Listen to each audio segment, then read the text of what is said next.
Good morning, everybody, ladies and gentlemen, and welcome to the second in the series of webinars that the National Council of Applied Economic Research is hosting on investor education and protection. This particular workshop is on the insurance sector. We are very pleased that Dr. K.P. Krishnan, the IEPF, the Investor Education Protection Fund chair at NCAER, has taken this initiative, which allows us to survey the entire landscape of investor education and protection, agency by agency, and allowing us a deep dive into the issues and concerns that motivate our work that needs to be done in the context of the National Financial Education Sector Strategy that has come out 2000 to 2005. And so in that respect, we are very keen that this 2020 to 25, I'm sorry, in this context, it's very helpful for us to have these workshops to provide both an opportunity for our regulators to tell us their concerns, for researchers and data specialists to hear these concerns, and out of this emerge both a research agenda that NCI and other institutions like us can pursue and help the regulators, and also allow us to prioritize actions in terms of an action plan for accelerating investor education and protection. This is part of the deepening of the financial sector that we are all concerned about, and that becomes even more important in the current pandemic situation, which allows us both an opportunity to reset many of these issues, given the openness to adjustment, reform, adaptation that is likely to be present in all parts of the economy. I'm very pleased that we have such an august audience, as well as a set of panelists. This is really the entire panoply of investors and their leadership and educators and the regulatory agencies that are with us. I will simply at this point hand over to Shri Satyajit Dwivedi, CEO of the National Center for Financial Education, and have great pleasure and privilege in welcoming Subhash Khuntya, Chairperson of the Insurance Regulatory and Development Authority of India. K.P. Krishnan, after our initial keynote address, will introduce each of our distinguished guests and panelists, and we will have a very detailed discussion from about 10:30 till the end of the workshop at about 1 o'clock. So with that, let me welcome you all, welcome all the attendees who are in this webinar and listening in with great intent, and hand over to Shri Satyajit Dwivedi. Satyajit, over to you. Yes, sir. Thank you so much, Shekharji, for the nice welcome address. And respected Khuntya ji, the chairperson of the IRDAI, Amit Agrawal ji, the additional secretary DFS, Alimalu madam, the whole-time director IRDAI, K.P. Krishnan ji, the anchor of this workshop, and all the distinguished panelists and the participants. It's a great privilege for NCFE to be a part of this series of 5 workshops that NCAER is conducting. And today is the second in the series, which is related to the insurance sector in particular. Earlier, we had one with the security markets, and today it's the insurance. And I am sure the outcome of this workshop will go a long way in informing the implementation of the National Strategy for Financial Inclusion 2020-2025, that the 5-year strategy document that we have prepared. Before I start, I just take quick 2-liners about NCFE for the benefit of the audience. I guess everybody knows, but just for the benefit of the information. The National Center for Financial Education has been set up by the 4 financial sector regulators as a Section 8 not-for-profit company to promote financial education across India in all sections of the society. So NCFE undertakes financial education campaigns through various modes like workshops, like conclave, like seminars and training programs and other multimedia channel campaigns. So this is the mandate of NCAER, and it does it in a sector agnostic way across banking, across insurance sectors, across the security market and the pension. So it covers the entire financial spectrum. So in a coordinated way at the national level, it has formulated the national strategy for financial education, and it is also responsible for implementation of the strategy in a nationally coordinated manner with the countless stakeholders that we have. Uh, uh, Coming back to the strategy document as such, the strategy was prepared. This is the second strategy. In fact, the first strategy document was from 2013 to 18, and this is the second, which is under implementation from 2020 to 25.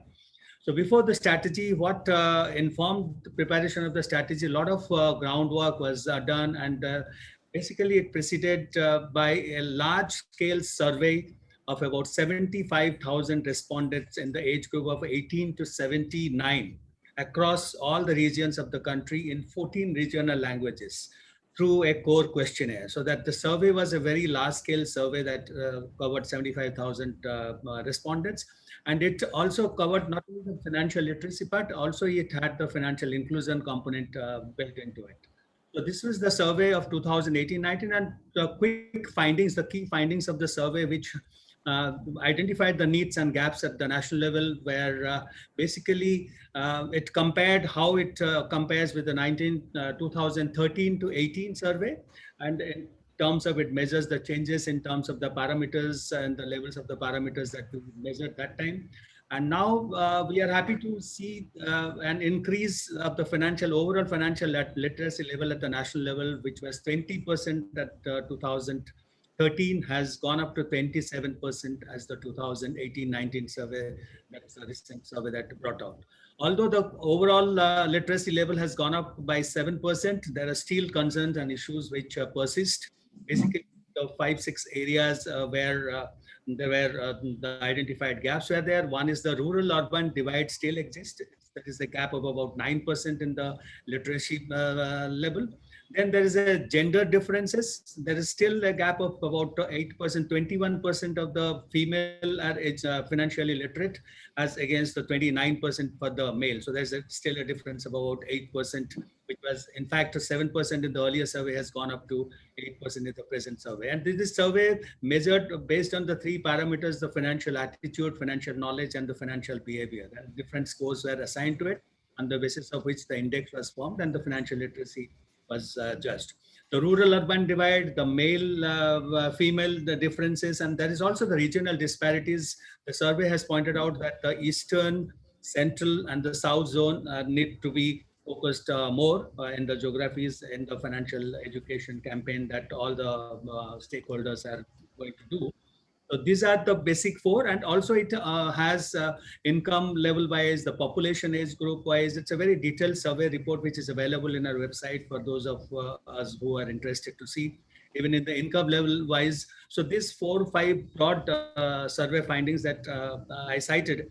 And to tell you something related to the insurance, since this is an insurance workshop, the financial inclusion survey has brought out quick and 2-3 interesting points related to the insurance. There are 11 insurance products, including 3 insurance products by the central government schemes.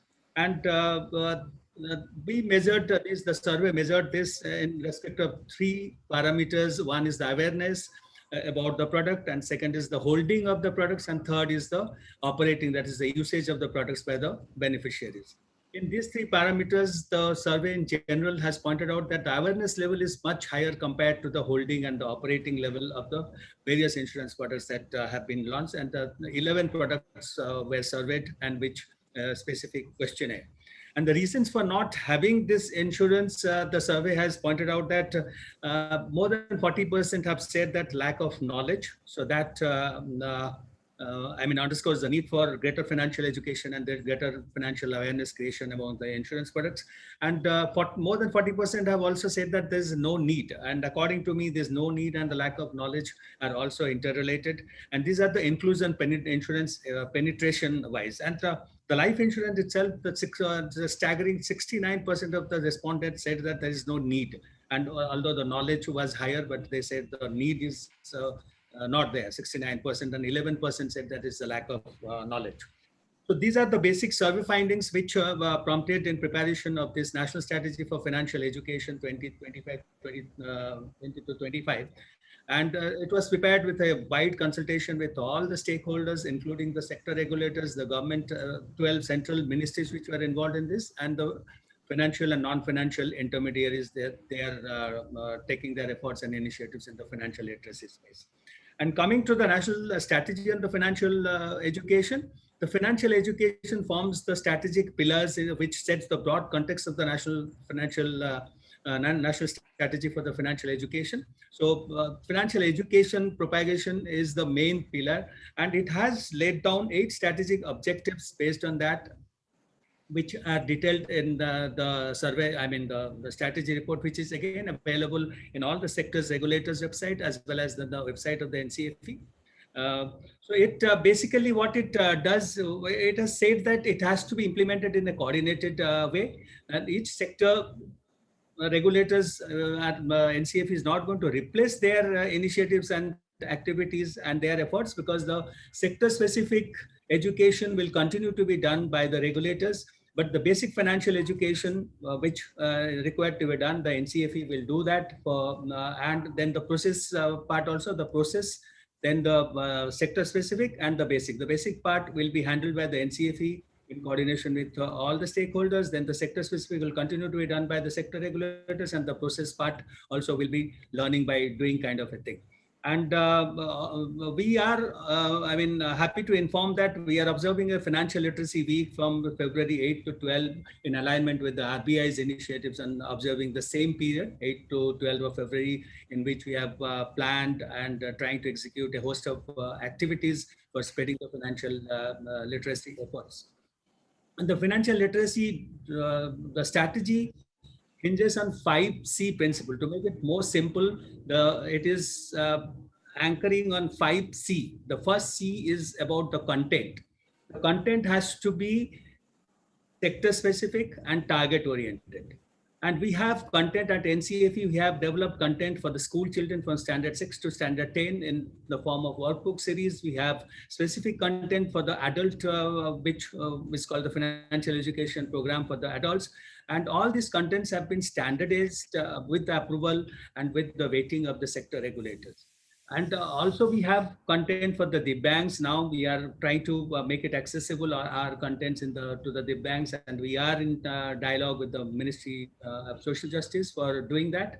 And for the school education, we are in dialogue with the Ministry of Education, HR, and the NCERT for integrating this as a curricula in the formal curricula of the schools. The entire financial education, in alignment with the national education policy, we are trying to take up the matter for its integration, including it as a regular curriculum. And for which the development that has taken place is the CBSE has already devised a financial literacy toolkit material, which is offered as an elective, not as a compulsory subject, but as an elective. They have already started doing that. More than 11 states have adopted the financial education material in their school curriculum, and out of the 28 states. And once it is integrated at the NCERT level, all the ICSE, CBSE, and the 28 state board schools which follow the NCERT syllabus will be included in the financial education, will be included as a regular course curriculum. So having addressed the school part, then we also address the MSME sector specific. We also address the women specific programs we target. And it's not that we do everything ourselves, we do it in coordination with other departments and other financial education service providers. So the second C, when the content part is there, we are updating the content. The contents are translated into different regional languages to enhance its outreach. One more development that has taken place in NCFE, we have developed the e-content and we have launched it on the e-LMS platform through a dedicated website, which has 20 modules on financial education covering insurance, covering investment, covering pension, and covering banking. So 20 modules, it's a 5.5 hours course syllabus that is launched by us in a dedicated website. It is called the e-content of financial education. So that content also is being popularized, and we are going to have a certification process to that, whereby we will create a pool of trainers who will be the financial education providers. So this ELMS, and also we have tried to disseminate the financial education messages through interactive kiosk and the signage boards at the strategic location. We have placed them. More than 100 have been done. That is one more initiative which has been taken by NCFE. And coming to the second C, which is the capacity. Vivedi, just to keep Repeat. just to keep a watch on the time. 1 minute. We will run over if you are still at just the second C. We have many more C's. So yeah, 1 minute would be great. Thank you so much. Yeah, so the content is the basic part. The second is the capacity, where we are trying to develop, as I mentioned, through collaboration with the College of Agricultural Banking, Bankers Institute of Rural Development, try to do the Master Trainers program and try to do that capacity building workshops through them. Then the community, already the Reserve Bank is doing the Center for Financial Literacy, where increasingly the communities, the the civil society agencies are involved in disseminating financial education. So we are trying to replicate that model and scale it up. And the governor said 2020 for all the blocks in the country will be covered under the CFL project of Reserve Bank. Then coming to the communication, as I said, the technology is the low cost way that we are concentrating on disseminating through higher use of technology.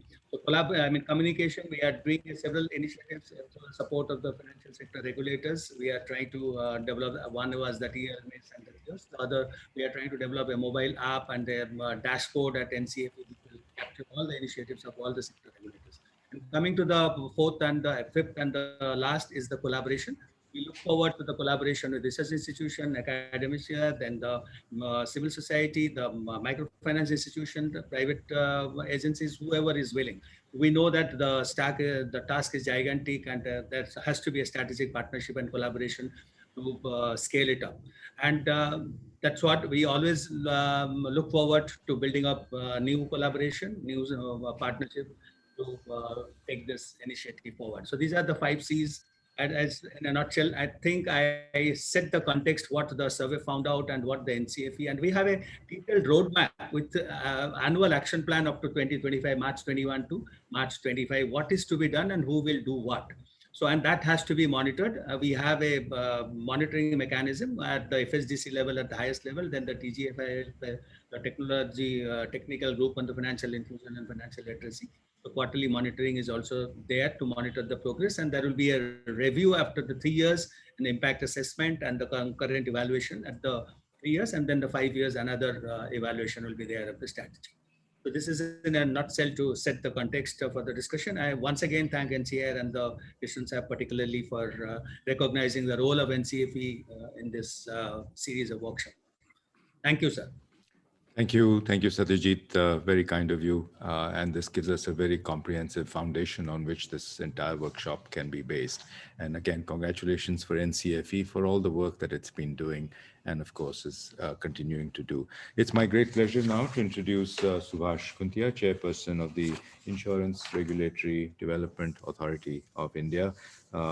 He has previously served as the Chief Secretary with the Karnataka Government, Secretary of School Education and Literacy in HRD, as well as other notable positions in the government of Karnataka. He's also served as the government nominee director on the boards of IOC, the Indian Oil Corporation, ONGC, and Hindustan Petroleum. It's a great pleasure, Mr. Khuntya, to have you with us. We look forward to your keynote address. Thank you.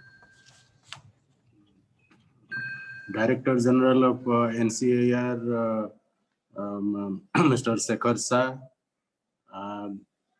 the Chair Professor, Mr. Dr. K.P. Krishnan, Mr. Dwivedi, Additional Secretary, DFS, Mr. Amit Agarwal, Member Non-Life of IRDAI, Mrs. Alamelo, and all the participants. I'm really happy to be here at the invitation of Dr. Krishnan. This is an important workshop on investor education as a part of the overall financial education strategy for the country. And the national strategy for financial education, which has been drawn up, we need to now put in place a kind of sectoral strategy for insurance. Of course, irrespective of the national strategy, the regulators have been engaged in kind of investor education in their own way, but I think this is a coordinated approach which would pay dividends in the long run. If we look at the survey reports which have been available, NCAER itself had conducted a survey on insurance awareness in 2010, and it was repeated again in 2015 after an interval of 5 years. And there was increase in awareness. Of course, that has to be the trend, but how much these strategies are working, it's a bit more difficult to kind of measure. But I think we have kind of a strategy at various levels, and then their combined effort would show. The recent survey also shows that many people are not aware. 40% have lack of awareness of insurance. Then about 40% do not feel the need of insurance. And again, those people who do not feel the need, perhaps they have not been adequately made aware. That's why this is mixed up again. And another reason could be affordability. So how to create products which are affordable to the general mass in the country. That also is one of our efforts as the regulator. I would say that these 5 C's and all that we have discussed, I will not go into details, but I would say the most important thing is to look at the target groups and then decide on the content. Of course, it is quite easy to find target groups in organized sector because that becomes easier to roll out, but then that becomes supply driven. We should look at where is the need rather than making it supply driven. For example, it will be the easiest to roll out something in the schools because schools are well organized and all. But there is a kind of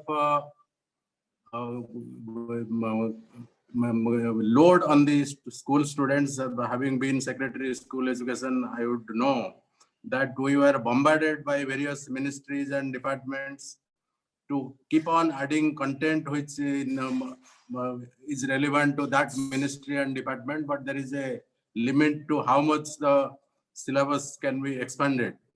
Also, I think small school children, except for creating general awareness about insurance or finance, and which should be more practical oriented rather than theory oriented. And this should be integrated with the curriculum rather than having a separate component. Separate component we can have for a little older children who are in the high school stage or higher secondary stage. And that also I think we should do through a kind of online education where we can incentivize them by giving them a certificate, etc., rather than focusing on kind of a optional module and all. Very few people opt for such. We introduced a financial education as an optional subject in +2, but there are not many takers because they look at higher education and accordingly choose their optional subjects. So I would say the target group should be more as to who are the prospective customers and catch them at the right time. Then the prospective customers, the highest kind of probability of getting these customers are from those who have already taken insurance, but still they are having some hesitation because they did not have very good experience with the entire process. So how to make it smoother, and it becomes much easier. Then the other side is there are large number of people who have never availed of insurance. They do not know its utility. So how to make them aware, and then the kind of rural areas, women, the kind of disabled, geographies which do not have awareness, we have to focus on them. And then according to this target group, we need to prepare content as to content and also the medium through which this awareness has to be created. And this again, there would be a large number of interest groups, self-help, women self-help groups, kind of industry associations, kind of group of businessmen, group of kind of service providers. So through these, I think we should make an effort to reach this to the common man. And once we know that kind of the, and now next is the kind of language, because that is also important in a country like ours, that we cannot transact all business in only few languages, but it should be intelligible to the people. One idea which I thought should be explored is that in very districts and block levels, how to work with the local administration, state governments, the panchayats, the urban local bodies. I think this is something which we should think of. And we have a lead bank scheme of the RBI. Fortunately, every district has got a lead bank officer, and they, of course, there are banks in various places. In case of insurance, our reach is not so much, but we should all combine together, and maybe that kind of literacy center, lead bank can anchor, but the other financial sectors can join there, and then we can create. Then the other thing is, if we have the idea is to have many seminars and discussions, etc. But then how many people can you reach through that? Whether it is replicable, whether it is kind of it can be universalized so that it will reach all the target groups. So this is something that we need to fine tune. I think today, since you are discussing, these are the aspects that we should look at, and our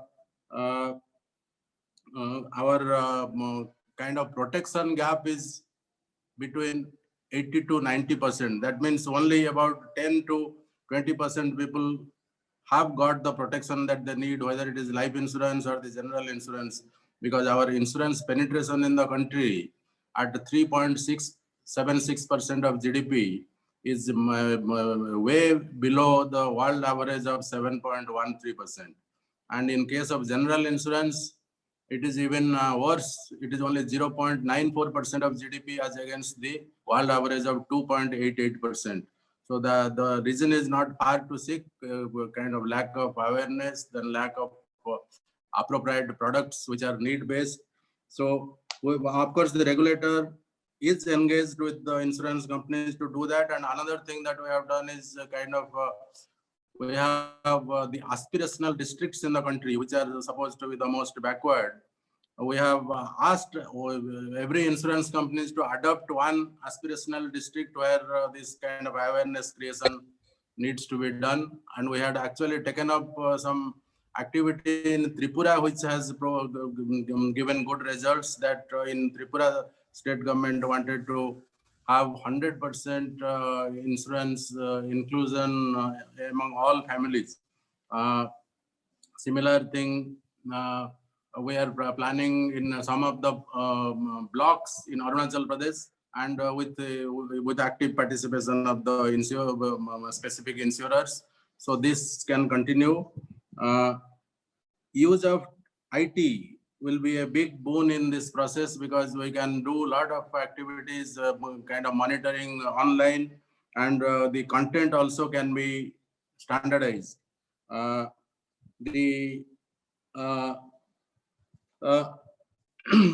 We also are coming out with simple standard products. We have started one product which we have come out is the Saral Bima Yojana for life insurance, pure term life insurance. We have also come out with a standard dwelling insurance. We have come out with a standard health insurance called the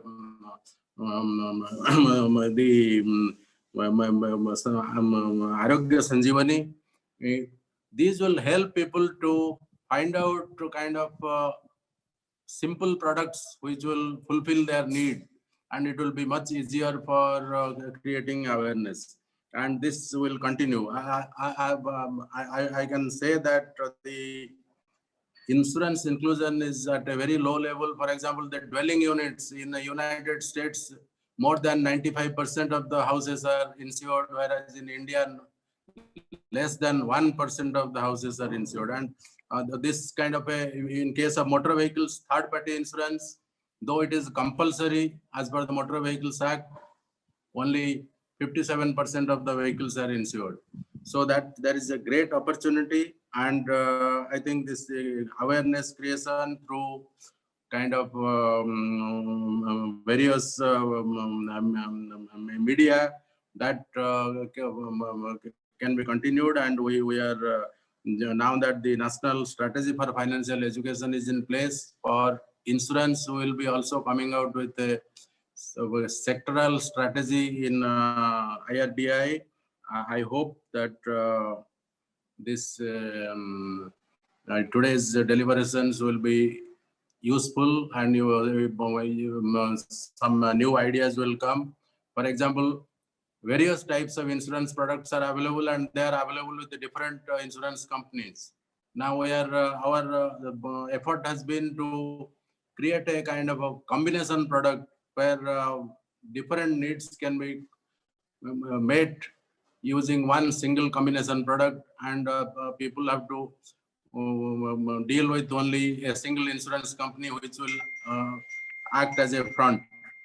So this will help farmers, this will help MSMEs. MSMEs, again, we have more than 6 crore MSMEs, but not more than 5% have got insurance cover.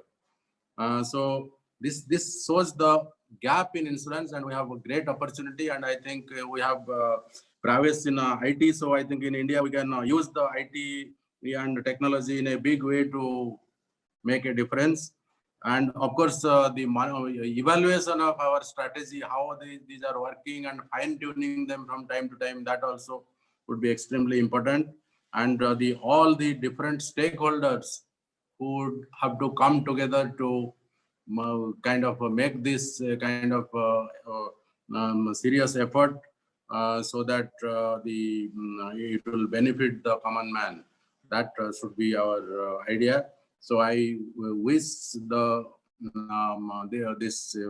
today's discussion all success, and I would suggest that more attention should be given on creating awareness among the existing customers and prospective customers, because that will yield very good results, being low-hanging fruit. And I'll stop here, and thank you for giving me an opportunity to be amongst you. And I hope in the afternoon you will have kind of much more wider discussion about various aspects of the sectoral strategy that we should adopt so that it becomes much more effective than earlier. Thank you very much. Thank you, Khuntya ji. Very kind of you. I think your insights and very practical suggestions will go a long way to animate the conversation in the session that will follow. I was particularly struck by your concern about the disprivileged, unprivileged, and the vulnerable sections of society, where clearly insurance is perhaps the most important vehicle for their financial security over their lifetime and the lifetime of their families. So I much appreciate your comments, and thank you again for joining us. I'm now going to turn over to Dr. K.P. Krishnan, IPF Chair at NCAER, who is the mastermind behind this program. I want to thank everybody who has come. Those of us who can stay on, including Mr. Khuntya, please are welcome. We will be listening into these conversations that are going to follow from Amit Agarwal. And then we have an interesting presentation by Vimal Balasubramaniam on his research on the insurance sector. With those words, let me again thank everybody and hand over to Dr. KP Krishnan. KP? Morning, everybody. Let me also join Shekhar in thanking my cadre senior and long-time colleague and friend, Mr. Subhash Khuntya, Chairman IRDAI, for his very thoughtful keynote address. Sir, we've noted the two important, interesting of using elected urban and rural local bodies as well as the lead bank mechanism, besides using IT for greater financial literacy as well as inclusion. I would like to join Shekhar in thanking you for this very thoughtful keynote address. I would also like to take this opportunity to thank Satyajit Dwivedi, CEO of the NCFE, for the context setting presentation that he did this morning, and for partnering with NCAER in this webinar series. I want to thank, use this opportunity to convey my sincere thanks also to Mr. Garg, Chairman of the NCFE, who is here with us in the program today, for his full support to the initiative and for making NCFE much more sort of vibrant, relevant, and open to partnering with institutions like us. I think it will be equally appropriate for me to also place on record my thanks to CEO of the IEPFA, Shri Manoj Pandey, who's also with us, for being a part of this entire initiative. And of course, my thanks to my Director General, Dr. Shekhar Shah, for anchoring and conducting this session. Thank you, Shekhar. With your permission, we start session B now, and it's my privilege to welcome all of you who are in the session, especially Shri Amit Agarwal, Additional Secretary, Insurance, DFS, and Madam Srimati Alamelu, WTM, whole-time member, non-life of IRDAI. Thank you, Amit and Madam Alamelu, for joining us today, despite many other pressing engagements that I personally am aware of. I also want to welcome and thank all the panelists who joined us, some of them at very short notice. I'll have the opportunity soon to introduce each one of them and welcome them individually. Let me now just take a few minutes to add a couple of points to what has been said already. Clearly, insurance-related points will come center stage in the course of the discussions today.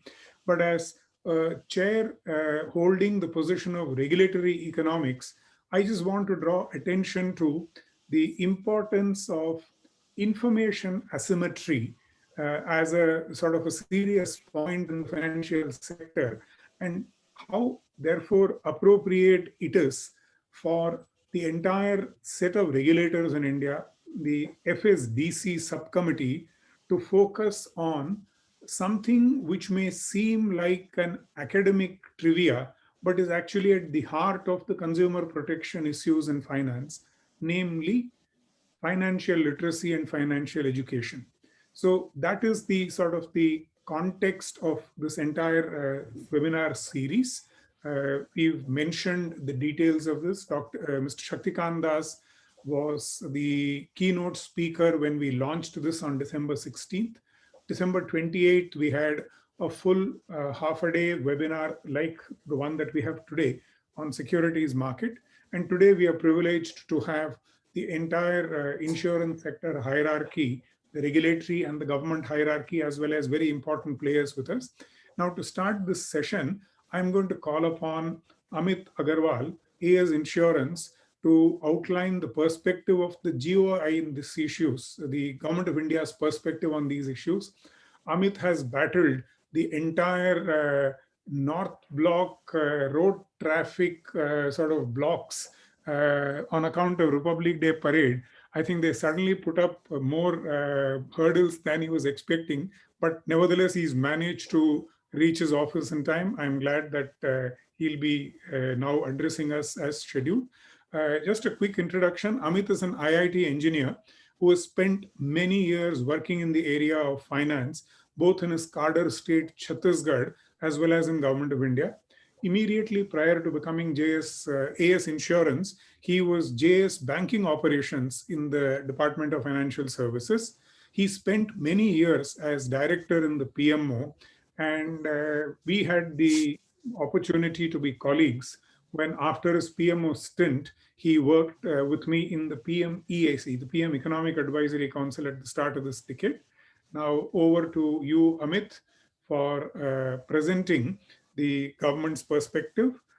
We have about 8 to 10 minutes for your presentation, but we'll be very keen to listen to you on what the Government of India's views on these issues are. Thank you, and over to Amit Agarwal. Thank you, sir. First, let me check, because I can see on the screen my image is a bit frozen. So is my connectivity all right? Can you just confirm before I start?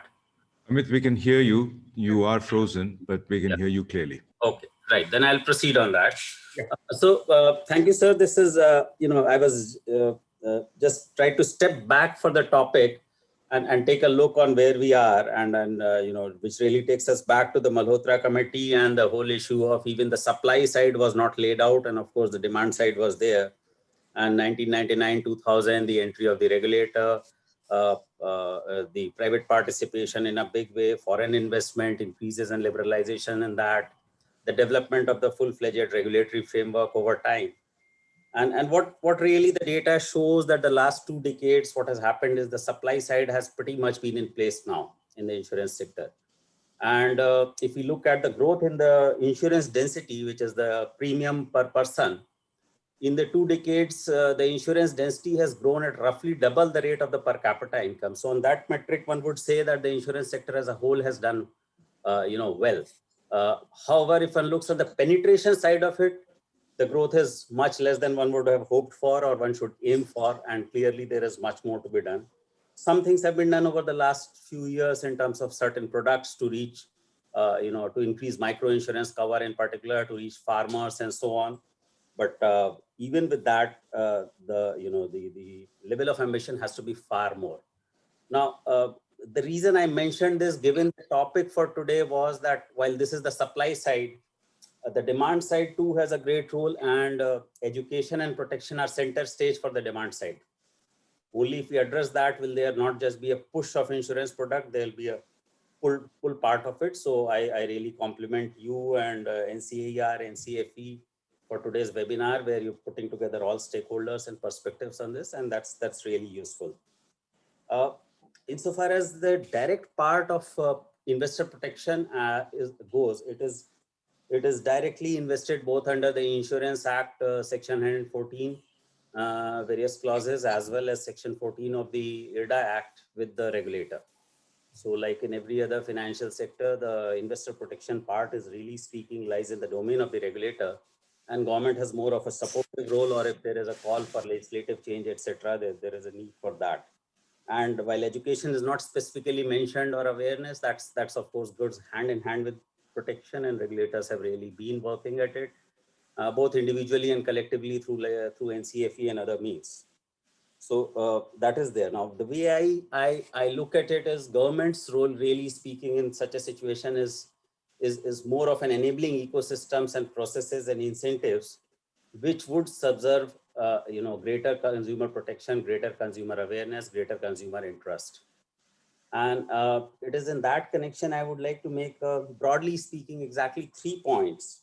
One is with relation to the ability to reach the consumer and enable healthy interaction. And one part of that big story in the last 5 years has been leveraging the banking network, which is a huge network, which was leveraged for Jeevan Jyoti Bima and Suraksha Bima Yojana. And which has also been laid out through the BC channel, apart from the branches channel, the usual bank assurance channel.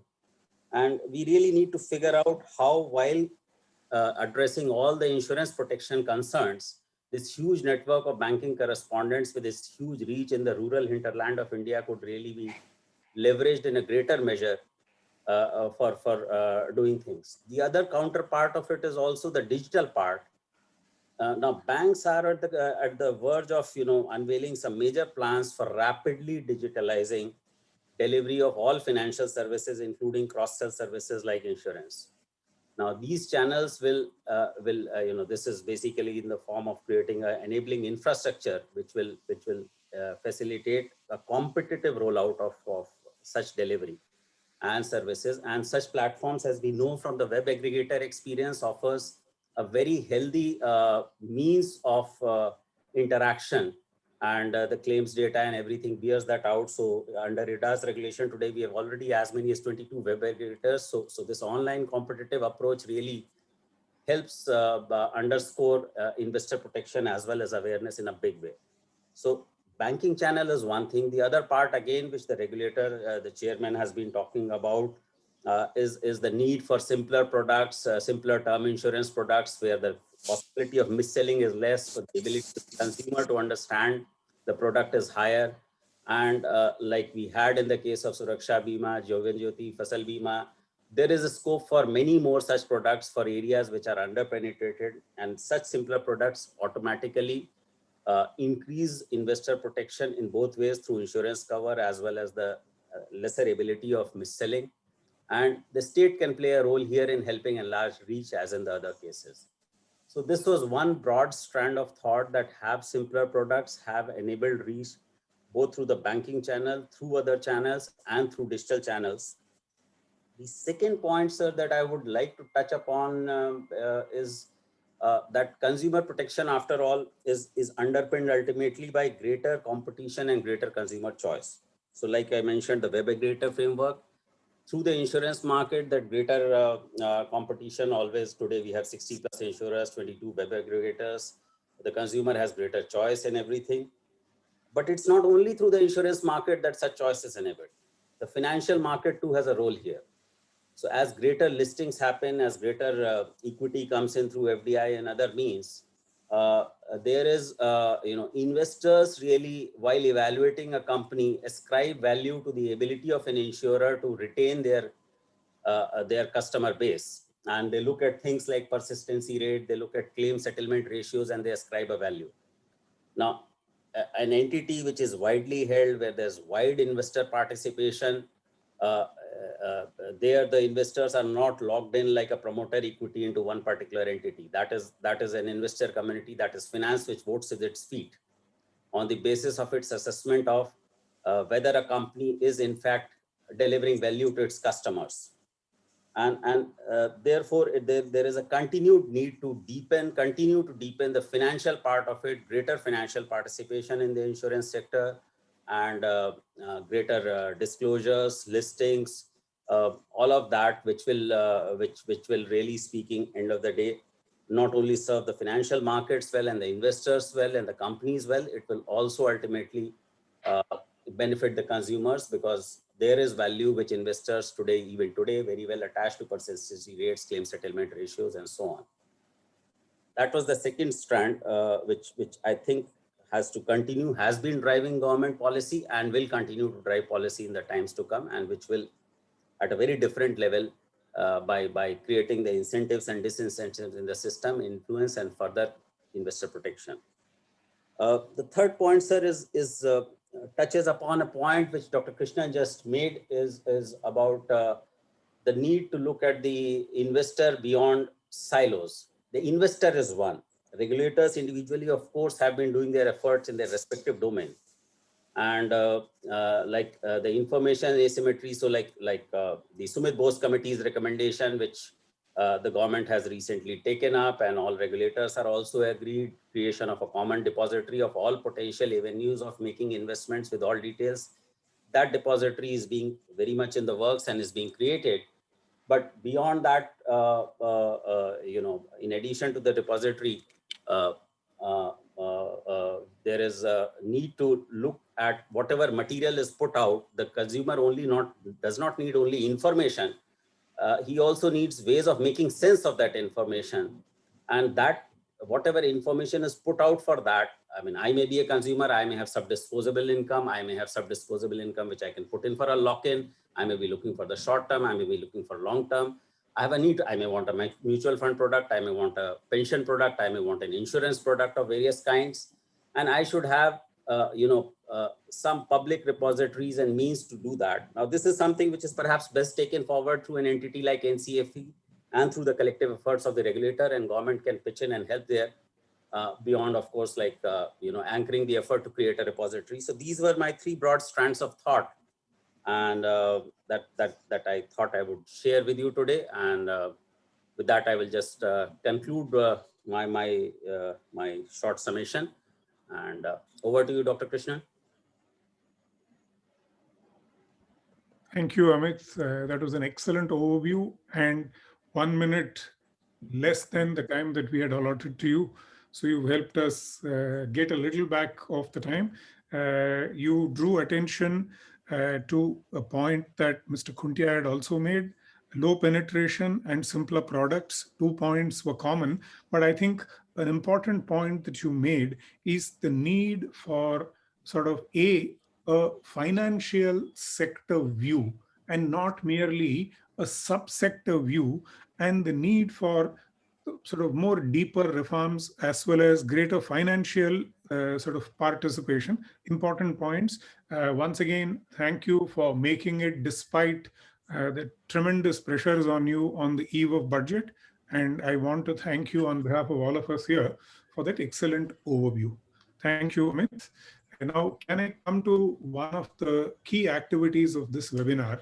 The approach that we've been following in these, in the series is to sort of to request an academic researcher who has studied these issues in depth to do a presentation drawing attention to the issues in the sector that need attention.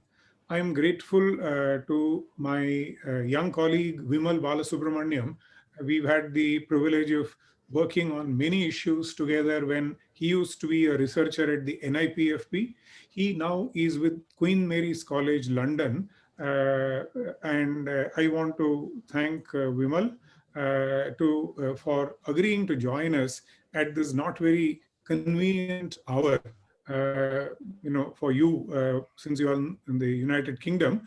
Vimal has extensively worked on these issues, on issues in household finance, has a PhD on the subject from Oxford. Vimal, as agreed, you have now 20 minutes. And if you are okay, when you are 2 minutes short of the target, I will just send you a quick sort of reminder on the chat. This is just respecting your and other people's time. So over to you, and we look forward to your presentation. Thank you. Thank you so much, Dr. Krishnan. I think I'd need much less because I've had the privilege of a lot of the statistics being completely covered already. So let me just share my screen, and if you can just tell me if you can see, that would be great. Yeah, can you see the screen? Yeah, we can see your screen.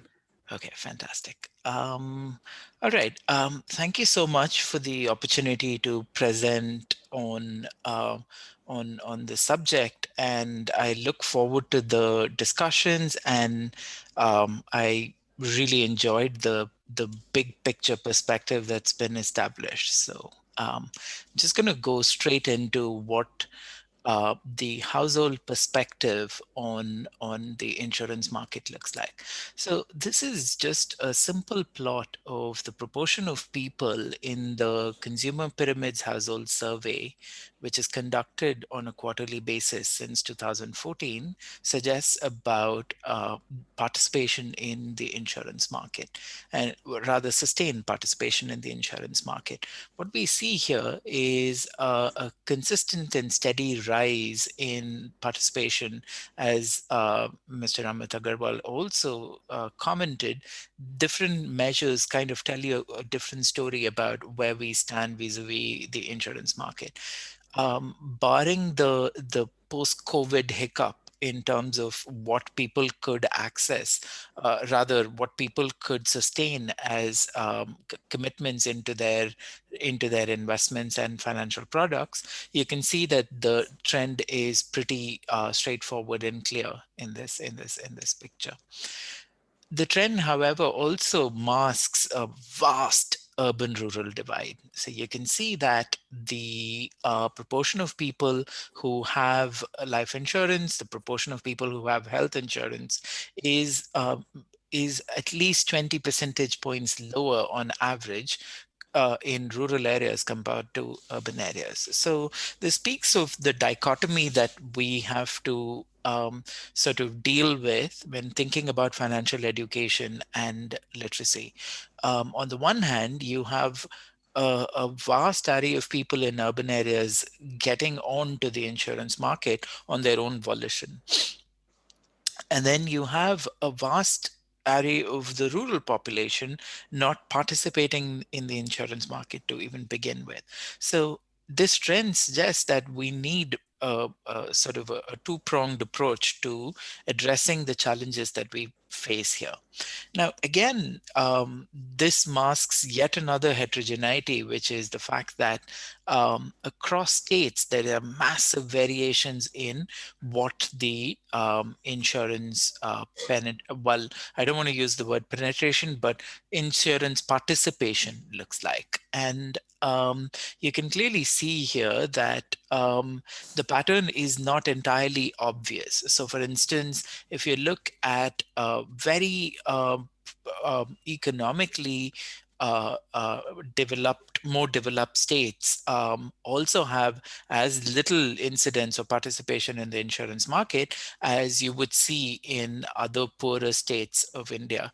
And that suggests that there's a lot more going on than just a simple income story or a simple story of not being able to afford it that is underlying a lot of this heterogeneity.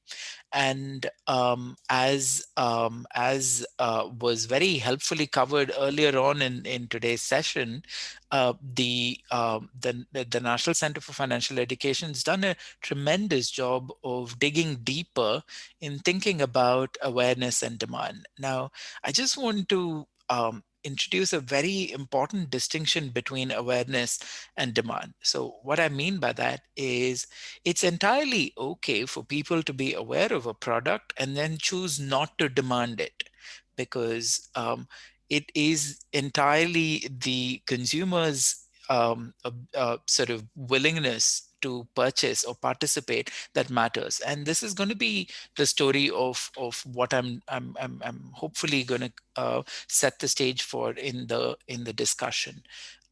Awareness includes a simple fact that I know that insurance exists. The question is, do I know enough about what that insurance can do for me and why I should potentially be interested in insurance? That's the role that we can provide through financial education. But to the extent that people choose not to hold insurance, all that one can facilitate is reduce the transaction costs that potentially hinder the conversion of awareness to demand. But to go any beyond that could actually be counterproductive in the path towards a greater financial inclusion in the insurance industry. And I'll come to that point a bit later. What we can see in these two graphs here is these are state-run schemes on insurance, where you can actually see there's even for such well-promoted targeted schemes, only about 50% of the urban population and less than a third of the rural population are aware of what's going on. And then you can see that the fraction drops precipitously the moment you go from awareness to actually operating the insurance product. Now, the difference between these two bars tell us two important stories. The first is that, and by the way, this is not just with state-run schemes. You can see this with life insurance and health as well. But the conversion with life insurance is a lot better than in other products thus far. This the difference between the green bar and the blue bar tells us two important stories. The first story is to understand why there is a difference in demand from what the awareness levels are. And what I would, as a researcher, be very interested in is to dig deeper to understand what are the source of frictions that lead to this change in the demand for insurance. The second story, more obviously in this case, is it tells us something about transaction costs. If we were to think that the supply chain needs to improve to provide for insurance, I would actually argue that that probably could be counterproductive. And despite having one of the a very vast network of insurance agents and brokers in the country, we see a much lower demand in this space, and that probably may not be all that bad.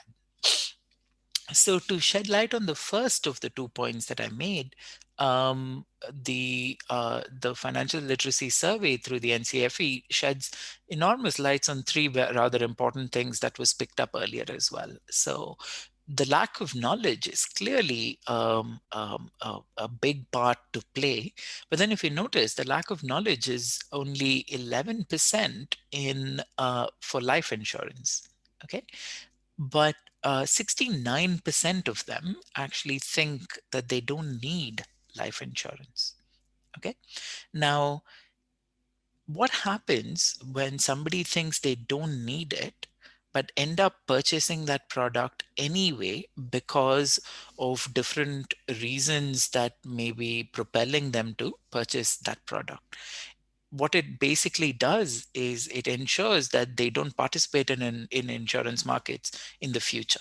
And I'll come to why I'm saying this in just a couple of slides.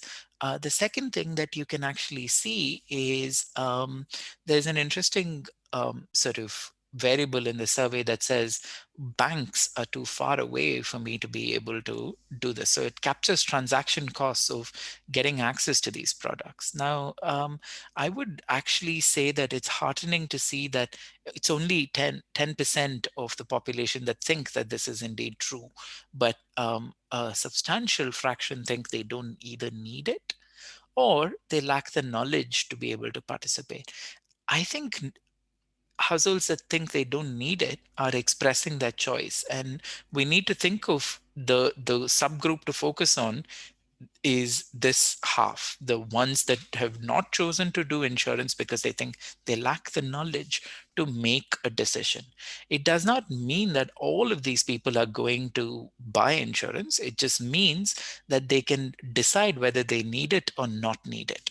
So I'm making a distinction in terms of what we should use as measurable outcome for any financial education process. The measurable outcome has to be people exercising their choice in making an informed decision, not purchasing insurance. These are two different outcomes that we need to keep in mind. The second thing that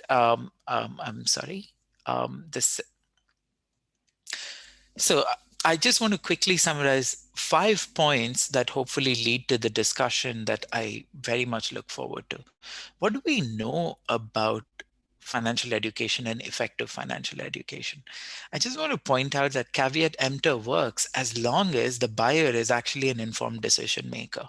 To think about caveat emptor in a context where the buyer is not an informed decision maker is probably counterproductive.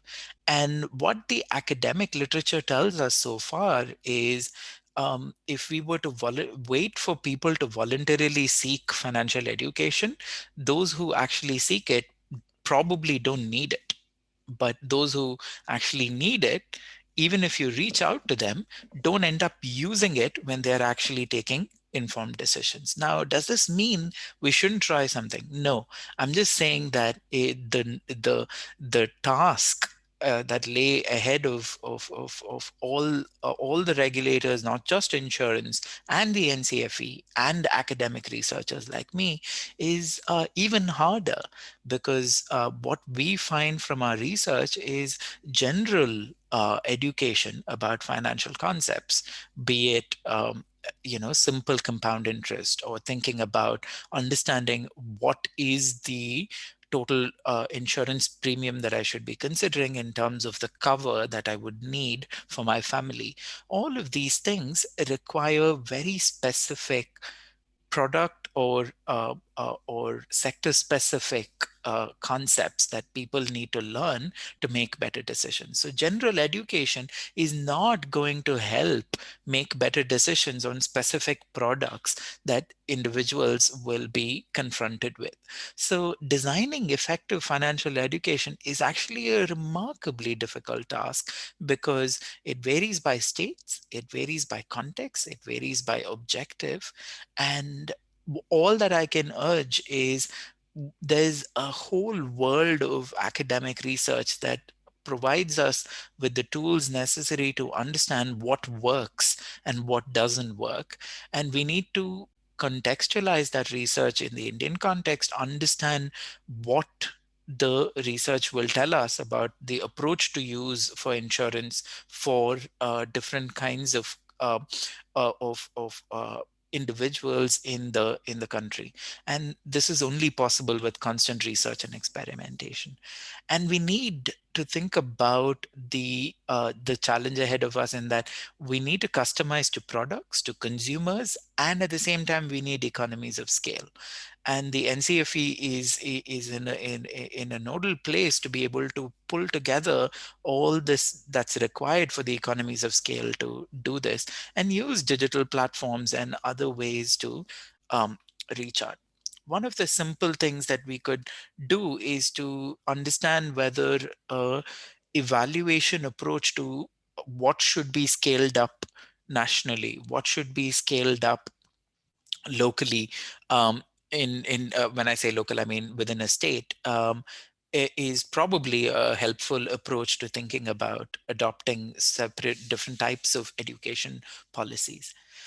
What do we know about consumer protection? Now, as the point was incredibly well made, both by Mr. Agarwal and in the earlier panel, that there is no substitute for competitive markets across products, be it life, be it home, be it any of these insurance products. But what we also know is that competition is not going to be sufficient for better outcomes vis-a-vis consumer protection. Increasing choices is super important, but at the same time, we need proactive and constantly evolving regulation to understand what aspects of products do people understand. So while we want the aim to create standardized products is laudable and a very important one, that's my third point actually, we need to understand what people get and what people don't about the about about the contracts available in the market. So a simple question: how many people understand what cover even means? It's a very straightforward question to ask. We don't know, because at least in my research in Delhi, using a representative sample, we find that a lot of people don't understand or even get to figure out how much cover do they need before they pick a product to be purchasing. And while the regulators have other handles such as policy lapsation rate to measure whether the consumer really wants the product, we need a proactive approach to measurement and regulation. We need to start with a world where you don't have to sort of look at it ex post, but do it ex ante. And there are a lot of tools. There are recommendations made with incredible amounts of work that's gone behind the scenes, be it the FSLRC, be it the Committee on Investor Protection, smart disclosures, distribution, and unfair sort of contract terms. All of these aspects are stuff that regulators have already been looking at, but we need to go one step further and think about a proactive approach to creating regulation that evolves with the information available about the consumers that we are regulating for. Now, standardized contracts. Now, there is a phenomena where we understand that in principle, we need a plain vanilla insurance contract. So if there is a plain vanilla home insurance, what would it be? Now, we need to think about incentives in the market for producers of these products to also come up with them. A well-priced product can come about only when the fixed costs of production are low. So I'm actually arguing this is not an overreach, but I'm arguing that in order to have effective consumer protection, perhaps one of the things that we need to think about is a good data infrastructure based on which firms can lower the costs of producing meaningful insurance contracts, simple insurance contracts, like just simple points of high frequency mortality rates that are spatially varying, the likelihood of robbery, just understanding accident rates. Putting together this information infrastructure is likely to bring about a dramatic change in the pricing landscape, which could also help with creating simple contract terms. Dr. Krishnan, am I okay with time? Yeah, you have Bimal 2 more minutes. Okay, I'm done. Just We'll be yeah, ready. yeah. Now, in terms of new product creation, I just want to point out a very simple um, rule of thumb, which is if we were to apply first principles on what kind of products come into existence in the market, naturally, firms are the ones who need to decide that.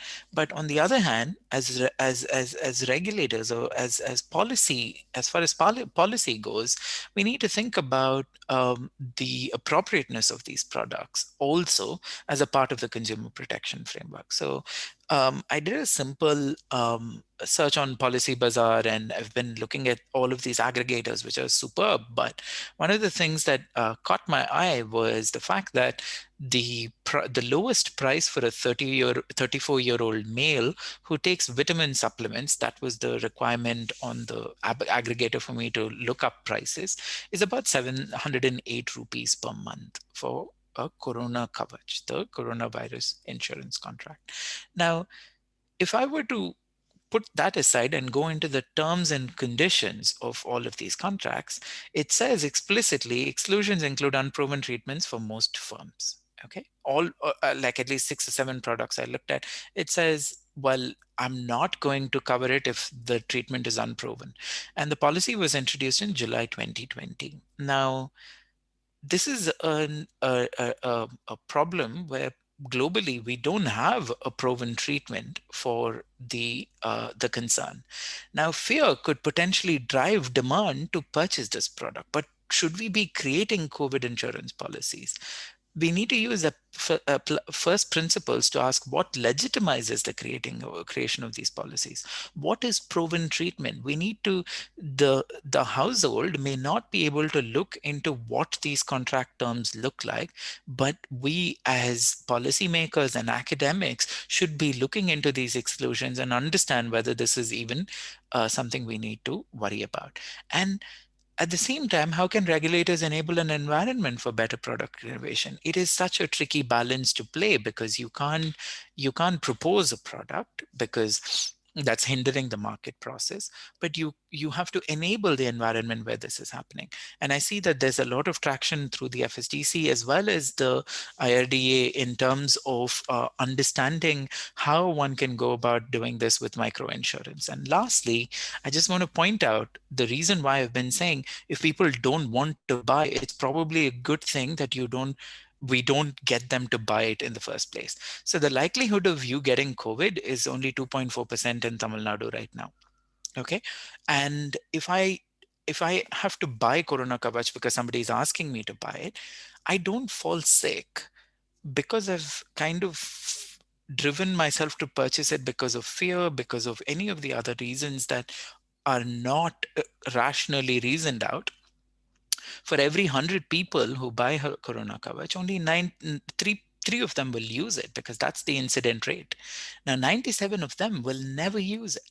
And that means 97 of them may choose never to demand insurance in the future because they've had a bad experience to begin with. So it's important to realize it's a very tricky problem with insurance because people somehow believe that if they pay their premium and they don't fall sick, they're not getting the money's worth. But here is where education needs to play a role. It is not through creating products for particular waves of salient events in the country that matters. It is creating a systematic environment that is going to allow people to take better decisions. And I just want to sum up by saying the demand for insurance will not change overnight, and it nor should it be the focus of or object of or import of our efforts. Our efforts should be to make better informed decisions, and it sure will change over time. And any faster, you're going to regress going forward as opposed to progress. And just to give you a simple example, ETFs are not new. They were started in 93. It took a good 15 years before an actively managed ETF even reached the American market, and a good decade after for you to see the kind of growth in investments from retail consumers into ETFs. So I leave it there and I look forward to the discussion. Thank you. Thank you again, Vimal. It was an excellent, concise but comprehensive presentation. I don't even want to sort of attempt to summarize it. You made some very important points. The one that I want to mention here is the importance of the measurable outcome being a knowledge-based decision, and the 5 considerations that we must keep in mind for sort of any discussion on the subject. I think you've given us a rich agenda for the panelists to discuss this matter. Let me thank you again. I now request Madam T.L. Alamelu, whole-time member of the non-life sector in IRDAI, to offer her introductory remarks. Madam Alamelu is, besides being a member of the IRDAI, she is also a member of India's latest, newest financial sector regulator, the International Financial Services Center Authority. She has many, many firsts to her credit. She was among the youngest general managers in the General Insurance Corporation setup before breaking the glass ceiling and becoming the first lady CMD of an insurance company, namely the Agricultural Insurance Corporation of India. Over to you, madam. This is your first chance at a sort of a quick introductory set of remarks. As we agreed yesterday, maybe after the discussion, you will have a greater sort of sense and a better opportunity to come back. But over to you for your initial remarks. Thank you. Thank you, and actually delighted to be a part of this workshop, and thank specifically IPEF unit Dr. KP Krishnan of NCAER for inviting me to chair the workshop relating to insurance. Chairman IRDAI has set the tone for today's workshop with his keynote address, and so has Additional Secretary DFS, who has given the government perspective on the subject. Now we have seen Mr. Vimal Subramaniam's presentation, which had extremely interesting data and definitely thought-provoking questions. The eminent panelists have now a very good framework to base their discussions. So I now request Dr. KP Krishnan to introduce the panelists and let them start their deliberations. Thank you. Thank you, ma'am. With this context-setting presentation by Vimal and the earlier presentation of Satyajit, I think we are now ready for a thorough and in-depth discussion on the issues that have been flagged. I have a panel of real experts representing very diverse interests, very diverse views, and with very diverse sort of experiences. However, given the limitations of time, unfortunately, we have to restrict ourselves to about an hour for this part. We have 6 panelists. Each of our panelists will therefore address us for about 10 minutes. To begin this part, I will now request Professor Venugopal to initiate the discussions. For those of you who don't know him, Professor Venugopal is the Chair Professor Life Insurance at the National Insurance Academy, Pune. He has previously served at the Life Insurance Corporation of India, covering many verticals of conventional business, bank assurance, and pension group schemes. Over to you, sir. And as I mentioned, you have 10 minutes. And with your permission, I will intervene when there are 2 minutes left. Thank you. Thank you. Professor Venugopal. Yeah. Thank you, Dr. Krishnan. Good morning, everyone. It's a pleasure to be here. This panel discussion on the investor education and protection in the insurance sector. Well, we had a very good exposition of knowledge by the speakers earlier, including the Chairman IRDAI, Dr. Khuntya, on the need for better opportunities for insurance penetration. But yes, we have been talking about this insurance penetration for a long time, and we have been dealing out figures based on the percentage of premium to the GDP, as well as the density of insurance based on the number of premium to the number of people.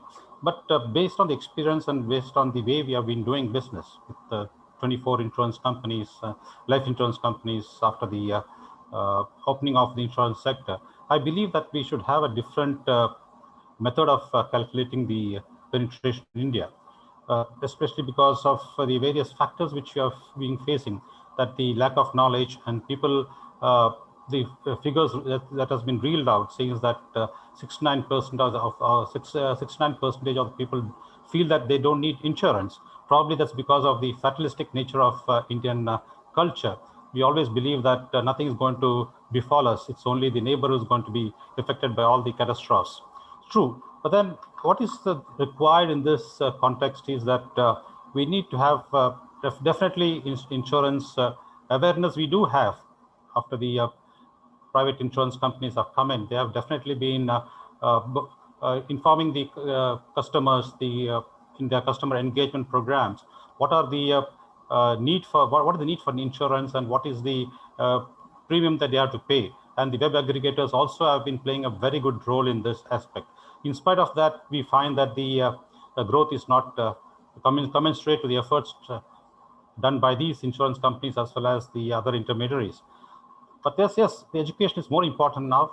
The education in the sense that yes, the IRDAI has started this insurance awareness program, starting from Tripura, I think a few years back, where the many stakeholders were called in, and the insurance companies have also been have adopted certain all the districts of Tripura. And now the IMF is another intermediary which has been deployed, given permission to canvass insurance business and service the customers.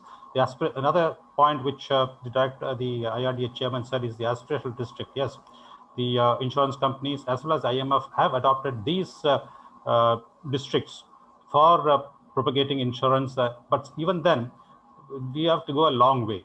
What I would feel that yes, we have a lot of people who have retired from insurance companies, both the life and general insurance companies, who are still eager to do good for the companies they work. So these people can be roped in to continue the creation of customer engagement, more than education, the customer engagement. Both the existing customers as well as the prospective ones need to be engaged in regular, constant dialogue with these prospective customers, so that we can definitely improve the insurance penetration based on the number of policyholders covered, as well as the creation of wealth for them.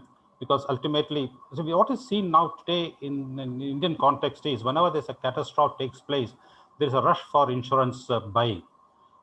Now, if you have seen this pandemic situations, the number of persons buying this insurance, either life insurance or the health insurance or the COVID coverage, has increased, but not substantially, because many people still feel that yes, because we have been getting these statistics in and out saying that only very few percentage of people are affected by this COVID, and the returns are not much. So that needs to be addressed both by the regulator as well as the insurance companies and also the insurance education bodies. So I believe that we can start this process earnestly and with the banks, because banks, the banking correspondents are there. They also are spread out in the country, throughout the country, and the banks also got a lot number of branches. Through the bank assurance channel, probably we can reach out to large number of people and educate them, as well as create awareness, as well as educate them on this insurance. Probably this could go a long way in establishing a larger coverage of people. Over to Mr. Krishnan. Just a few words.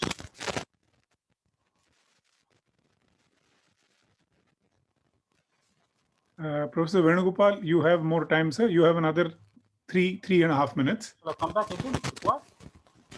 Sir, you have another 3 minutes in case you want to continue. Yeah, okay, fine. Again, there's a discussion, there was a talk going around that the protection gap. The protection gap in India is about 83%.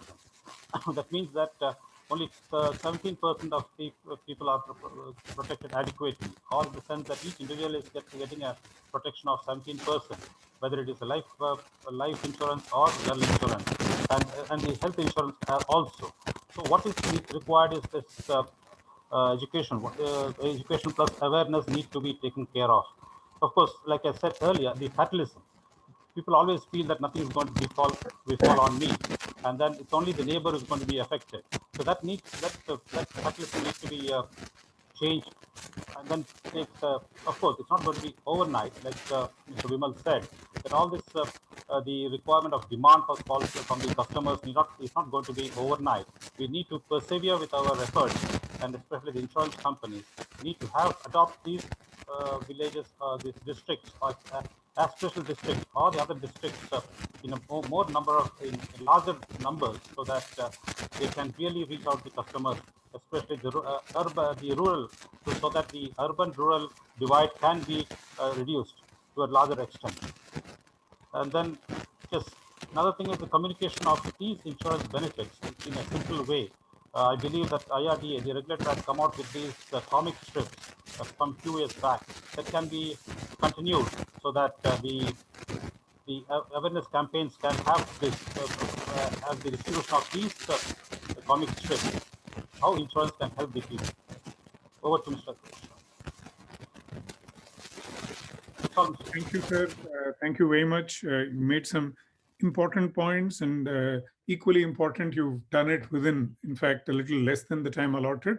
Appreciate your short but very thoughtful intervention. I now will move to Monica Hallan, who is the author of Let's Talk Money and an adjunct professor at the Indian Institute of Corporate Affairs, which is a Ministry of Corporate Affairs think tank. She has worked across Indian media organizations. I'm sure many of you have read her columns, including in the Mint, the Economic Times, and the Indian Express. And she used to be the editor of Outlook Money. She specializes in financial literacy, regulation, inclusion, and consumer issues in retail finance, and has widely published on household finance. And a personal warning to all of you: let her gentle look not fool you. She is an absolute tigress. I have had the privilege of working with her in a committee, the Swaroop committee, where we worked on consumer protection issues.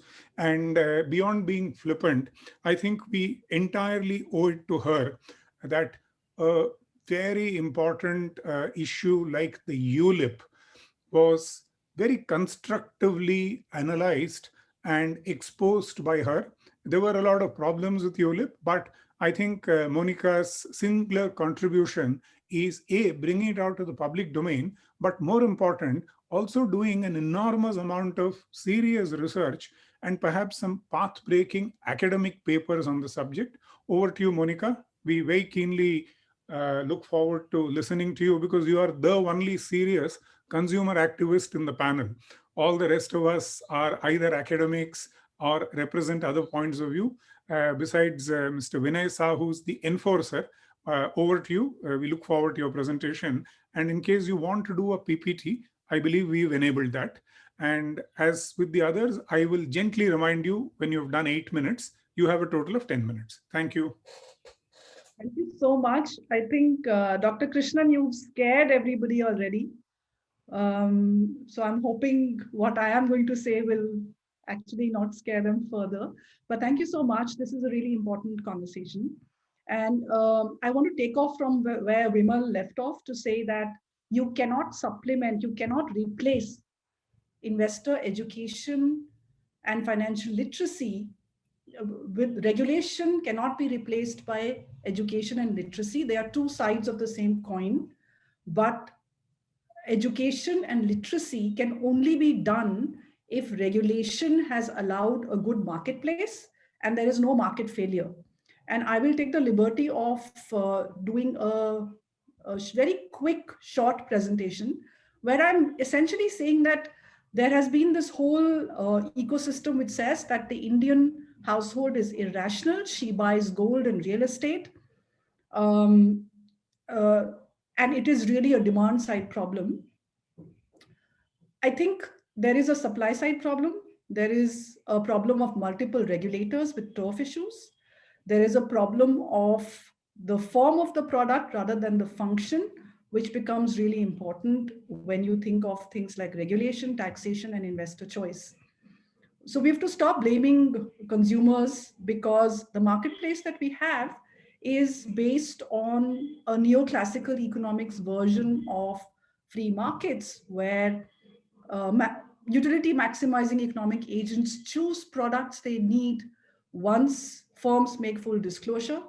This free market, and which of course has caveat emptor, buyer beware, as its key feature, rests on disclosure and financial literacy.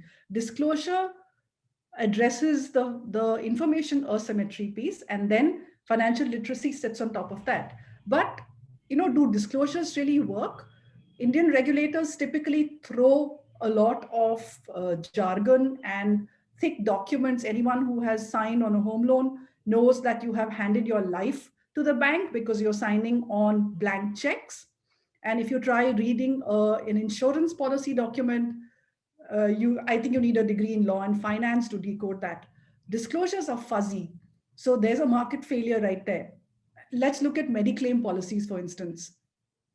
If you're looking at disclosure, you are not even getting claims experience, which is the key metric for an individual making a decision, which is split across group and individual.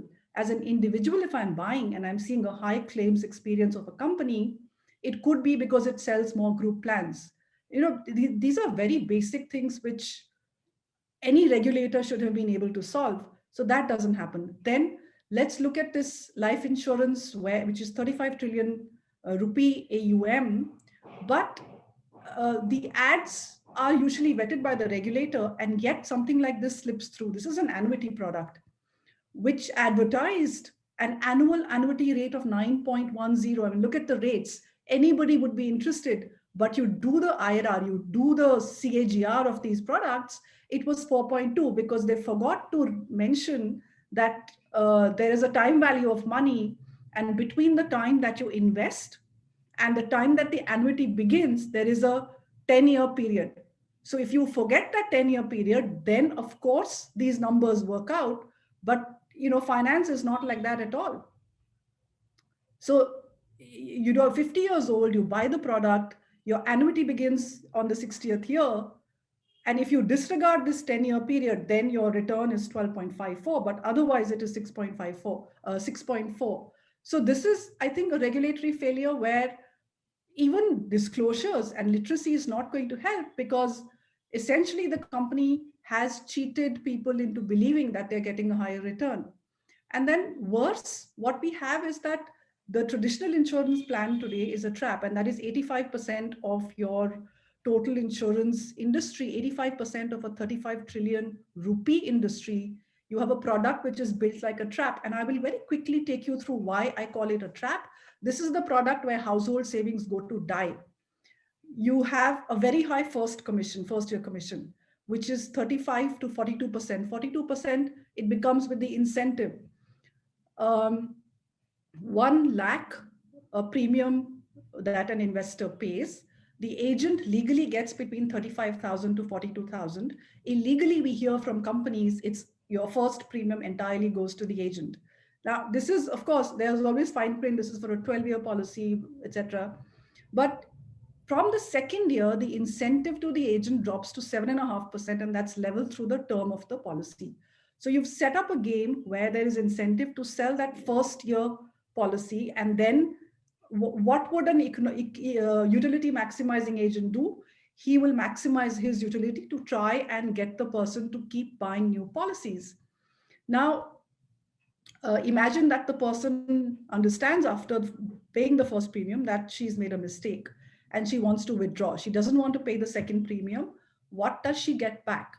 She gets back nothing. If she doesn't pay her second premium, she gets back nothing, because the insurance rules allow the companies to appropriate all of that value. Now, assume that she finds out after 2 premiums that she does not want the policy, and investors should be allowed to exit, right? Like they do in ULIP, they do, but not in traditionals. If she doesn't pay the third year premium, she's paid 2 lakh, she gets back only 60,000. I will run through this fast. So after 5 years, and most traditional policies are sold practically as 5-year policies. And in the 6th year, the agent will come offer a new one. And this is what the graph looks like. So investors worry about volatility in mutual funds and stocks, but this is what happens in a traditional plan if you don't stay the course. So at any point before the end of the policy term, the orange line is what you get back if you surrender early. These are extremely high surrender costs, which penalize the investor. Insurance companies also are able to book some of these as lapsation profits, they're called, if they happen earlier on. At the end of the period, again, depending on when the policies are sold, the return to the investor tax-free, of course, is between 2 to 4%. There are policies sold earlier which still give 6%, but that was sold when interest rates were 10%. So that is not valid. Why does this matter? Look at where the arrow is pointing. This is your persistency number of insurance policies by number of policies. This is the 5th year, 61st month. And if you see that red arrow, you will see that this is the number of policies which are still alive 5 years after they were bought. And the numbers are, I mean, I don't have words to describe what this data is telling us. You have an LIC at 51%, which means half of their policies are dying because at the end of the 5th year.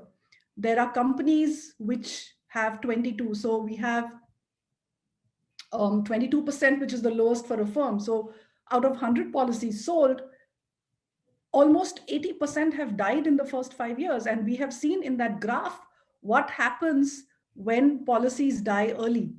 What happens is that the investors getting only this much, that appropriation is being made by the company.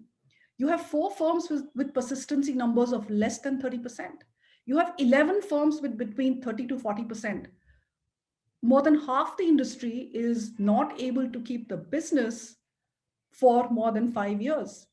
And where is this money going? To the agent and to the insurance firms.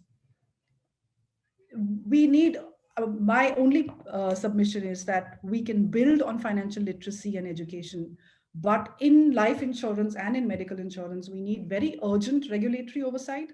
We need to rework the product structure.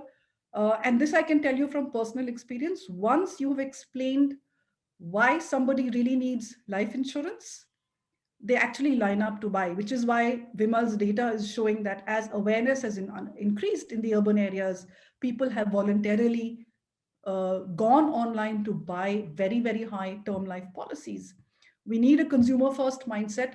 If you rework the products, keeping the consumer in mind and not the agent network, which traditionally has been a livelihood issue, if you keep the consumer in mind and then build up, you will get far more sustainable business rather than this hit and run that we see. And also somewhere I think we need a seller beware marketplace and not a buyer beware.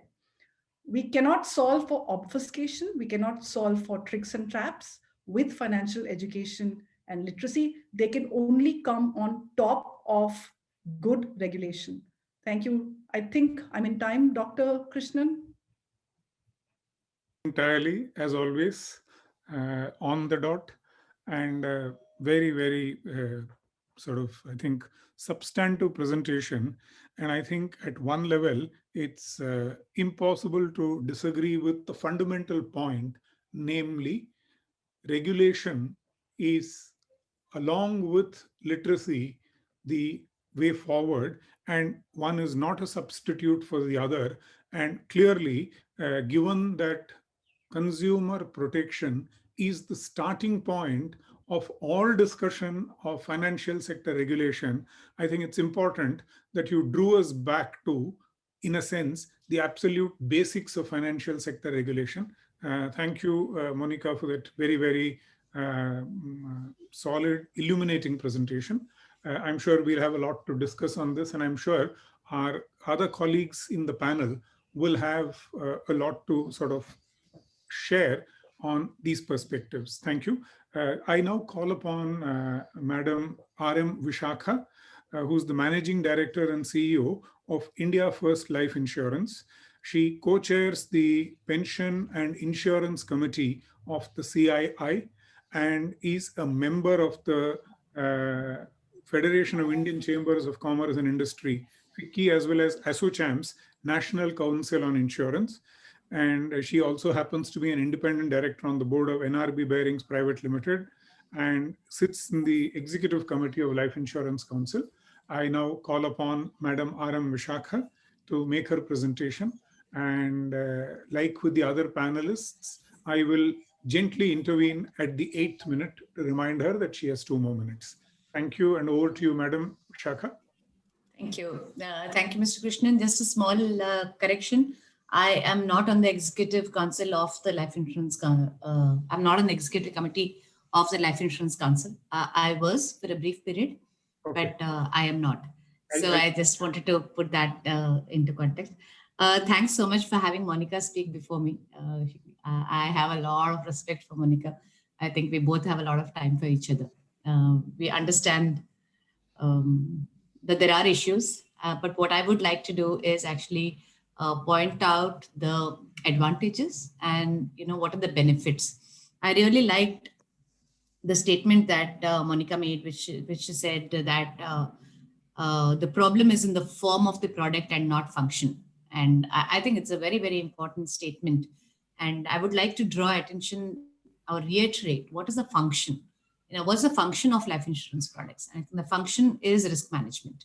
The function clearly is to protect against the risk of mortality and morbidity, to protect the risks of market volatility, to protect against the risk of longevity. When we talk about a consumer first, I think we would be failing if we thought one size fits all. And one size does not fit all. Very, very clearly we have to understand. I believe that it's because of the one size fits one segment that we have a lot of customer dissonance that comes up in the market. Let's just take a simple example. I want to demonstrate why a product is suitable or not suitable in the same segment based on nuances in the particular product. Like, let's take a example of an insurance professional in the age of 30 to 35, married with a child. He's actually working, he or she is working in insurance companies, they're earning and they're living in Andheri West. Will all of them have a comparable level of financial knowledge? It depends on the dependents. Okay, what are you leaving behind? Who are you leaving behind money for?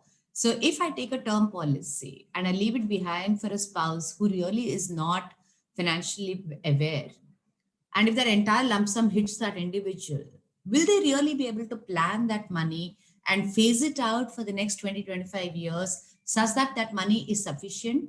Or will they be swindled by some smart aleck with some fast moving products which give you benefit of returns, short-term returns in all sorts of schemes? Now, if there is a particular product which says, there is a policy, we will take it, we will keep it, and we will make sure that we give you the money every month such that there is enough money for you to survive the entire longevity. We take over the entire financial planning burden. I think the product is fantastic. The traditional products that we talk about, there is something that life insurance companies do in the traditional product that is not available in the marketplace at all, which is take on the risk of returns on the insurance companies.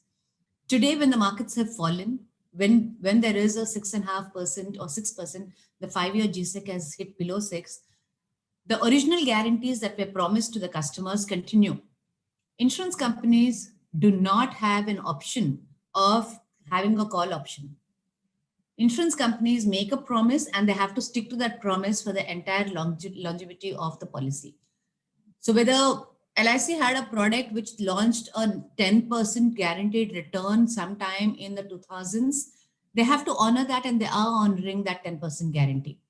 The problem is not with the form or also with the commitments that are being made.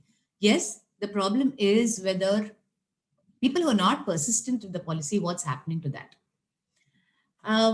When I take traditional products, I just like to break up the products into two, into a participating and a non-participating. A non-participating product, the give and get is very clearly stated upfront, say this is what you get. Yes, Monica, completely with you that when people disclose returns as a simple interest without showing it as an IRR, it really is not the right way of communicating.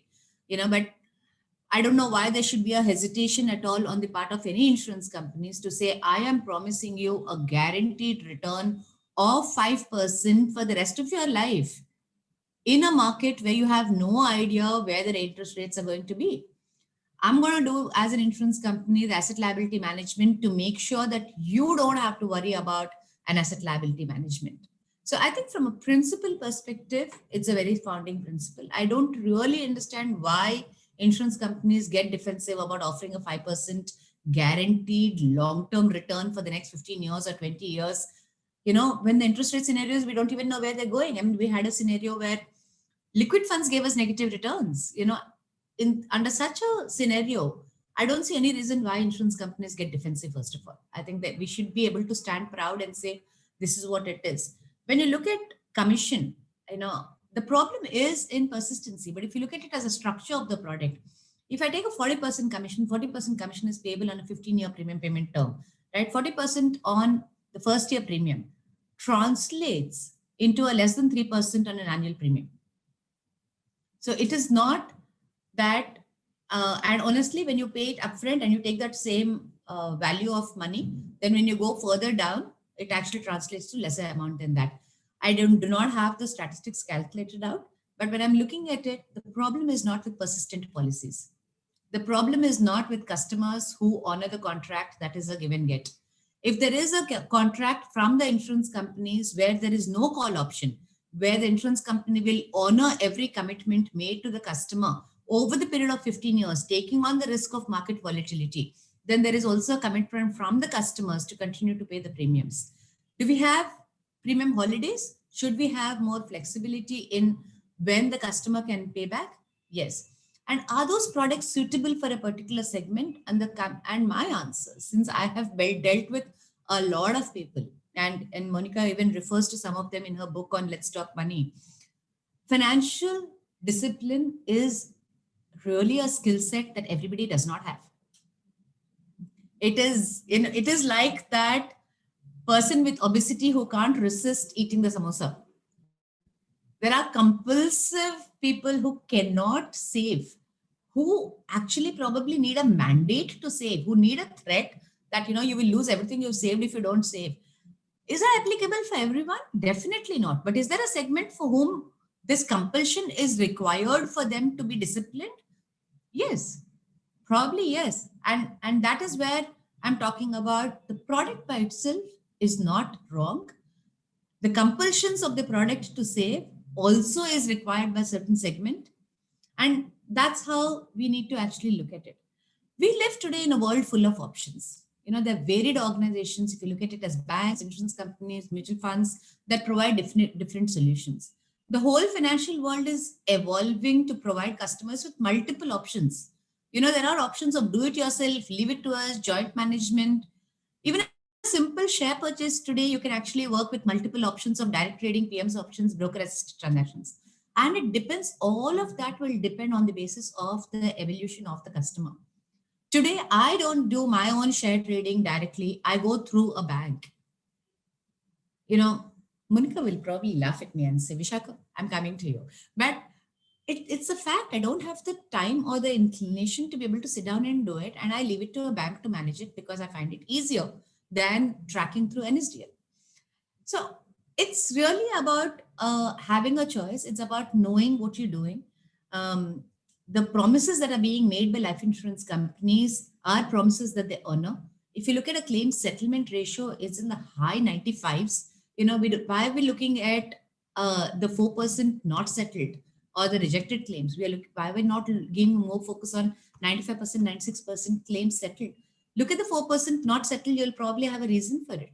It will be fraud. Let's not take away the fact that customers are not gods. While we believe that we need to treat every customer and every customer has to be treated with integrity, the insurance contract is a contract of Ubrim Fide. It is utmost good faith. There is an equal onus on the customer to be as honest and to state things practically.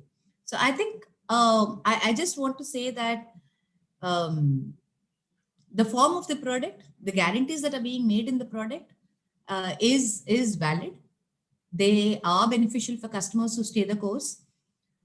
How do we ensure that customers stay the course? And what can we do about it is something we need to see. Also, lapsation profits on a par don't come to the insurance companies.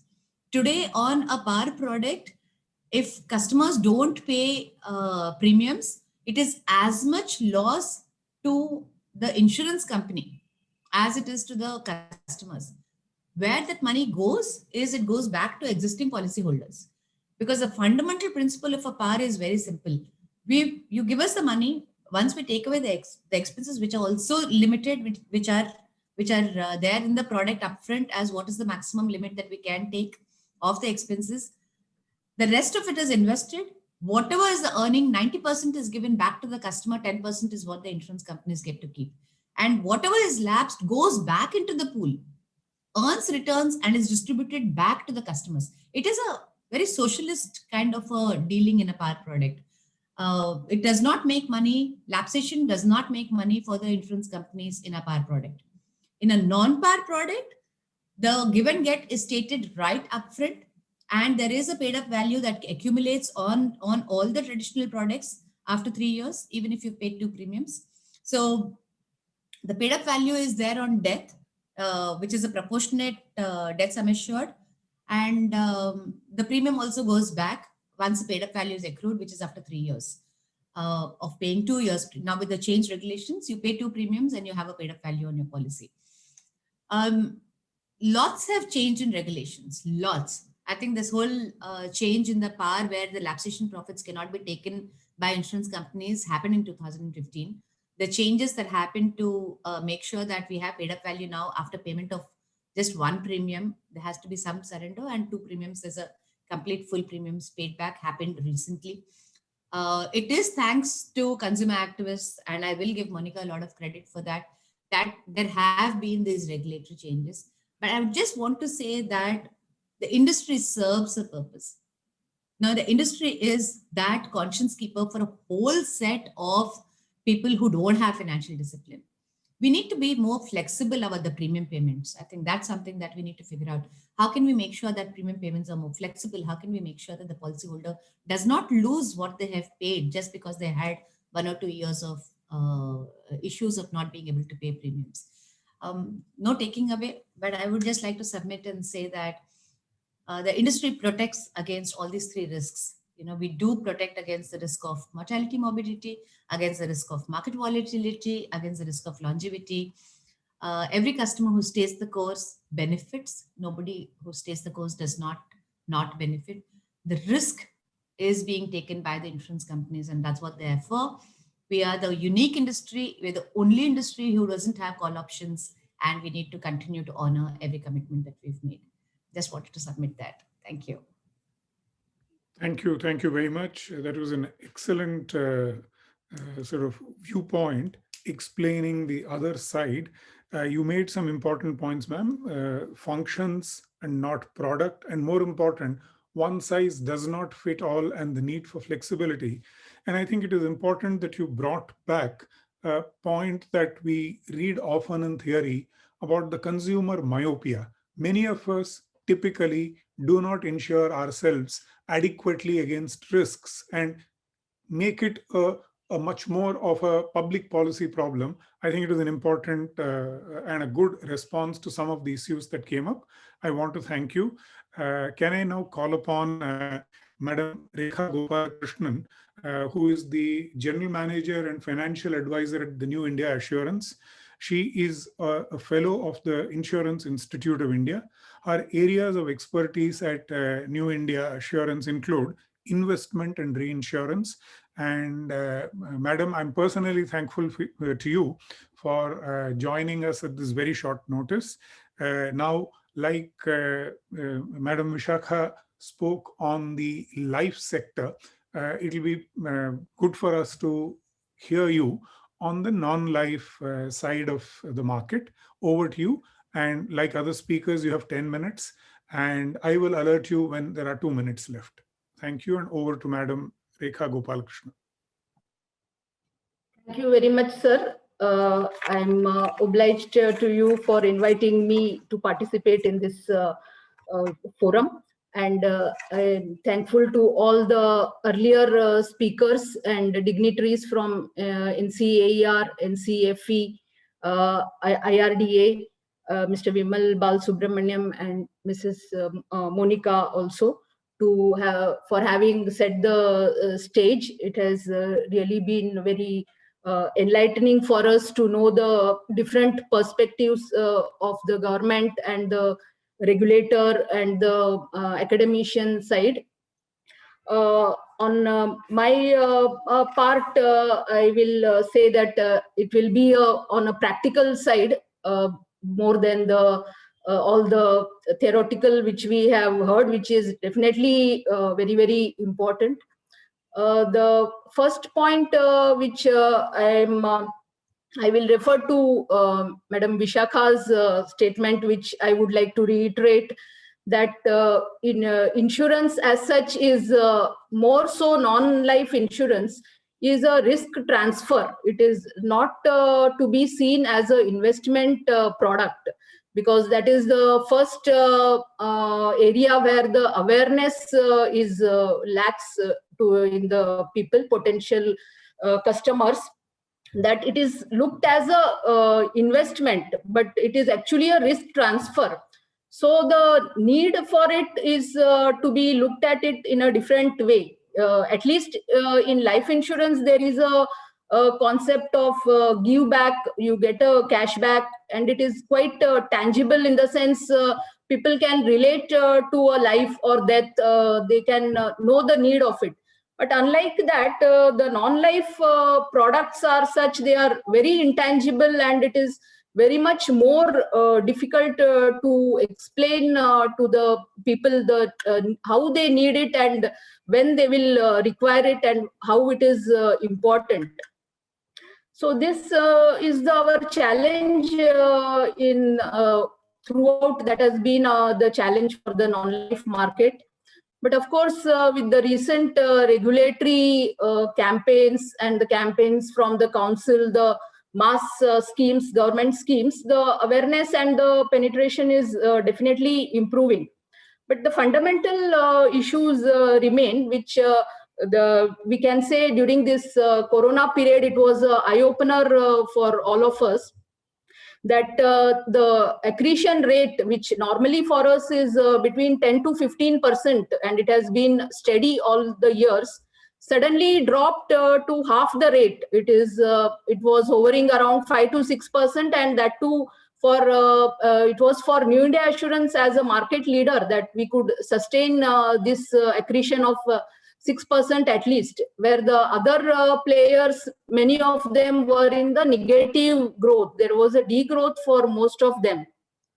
This we can, when we analyze why this is happening, it is very clear that the major chunk of the premium comes from motor and health, which were sort of paused during this period. people either didn't renew it, or they decided that we will postpone it, or different reasons were there. Some were like they couldn't access the actual office and such reasons.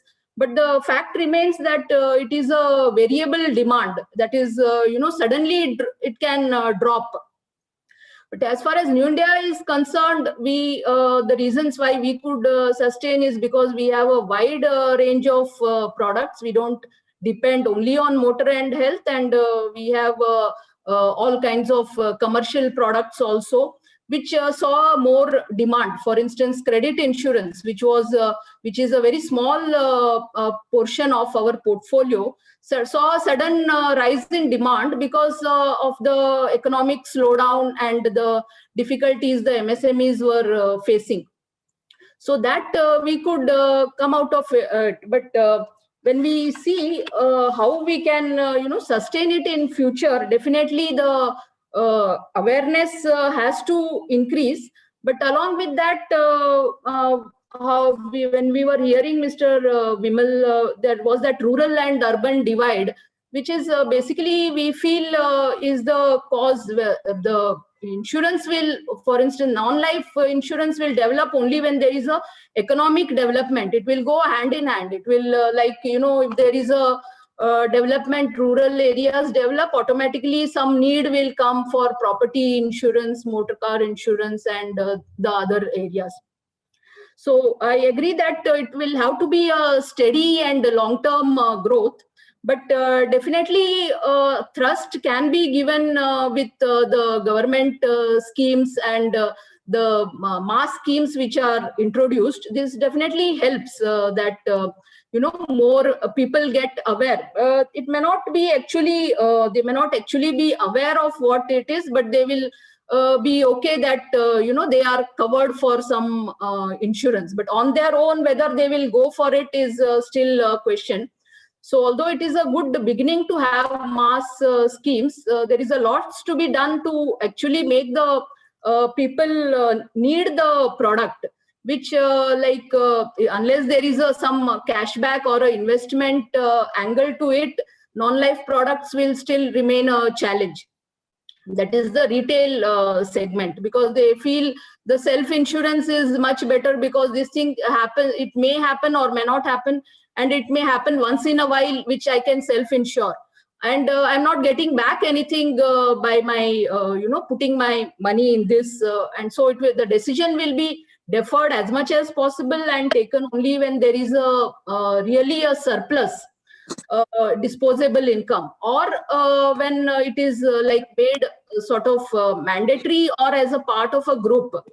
Suppose there is as it happens in group Mediclaim, it is taken as a group, or whether it is sometimes the property insurance can be made as a part of a group when they buy a property. So only in such circumstances it will come to them, and they will realize the importance only when the calamity happens, which God forbid we wouldn't want it.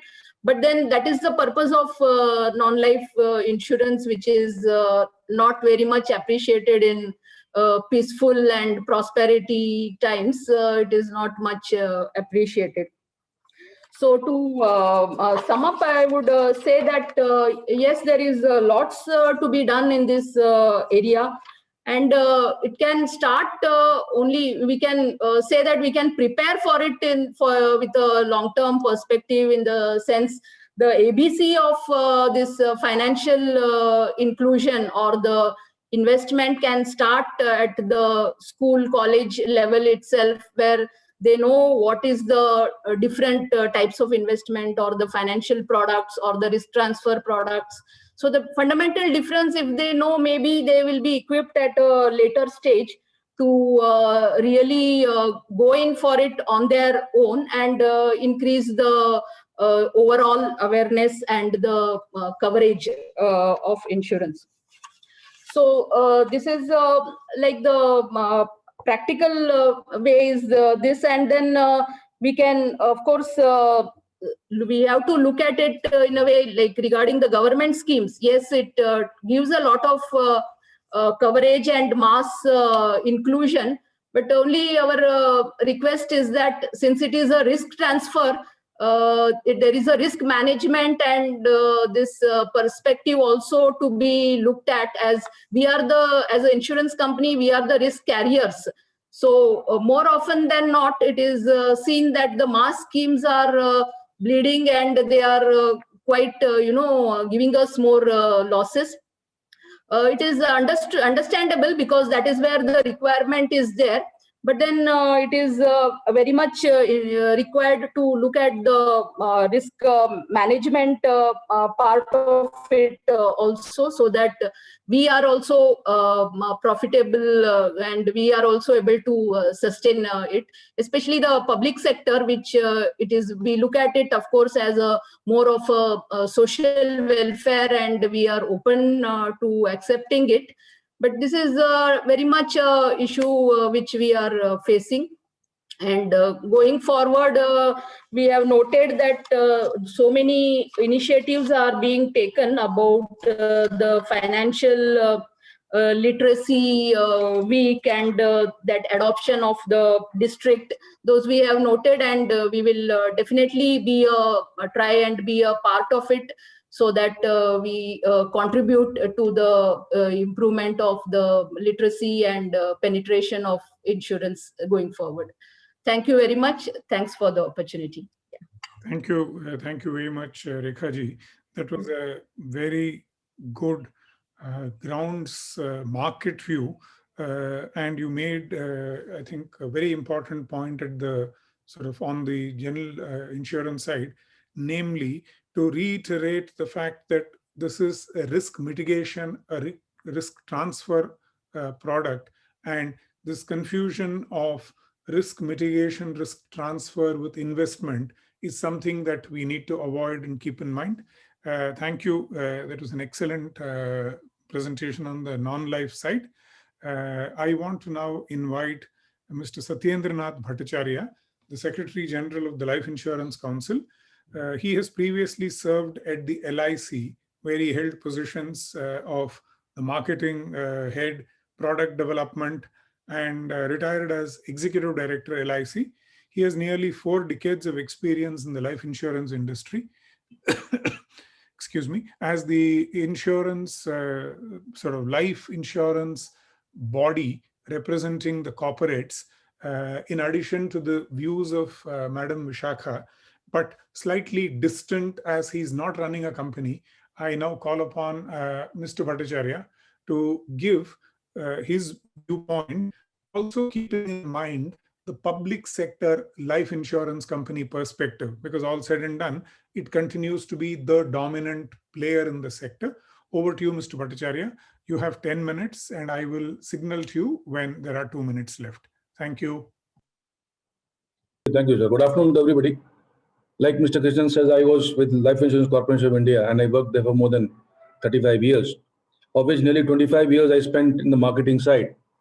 One thing which we learned was that life insurance products are never bought. They are always sold. Now, this is where the awareness comes into play. In a country like India, where majority are not insured, there is a need to create such awareness which will enable the last Indian also to get a life insurance. That I feel should be a holistic approach of all insurance companies.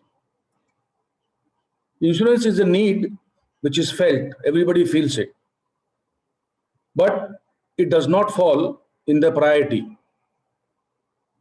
Like in the Maslow's need hierarchy, insurance probably comes at the second from the top level, that is the esteem level.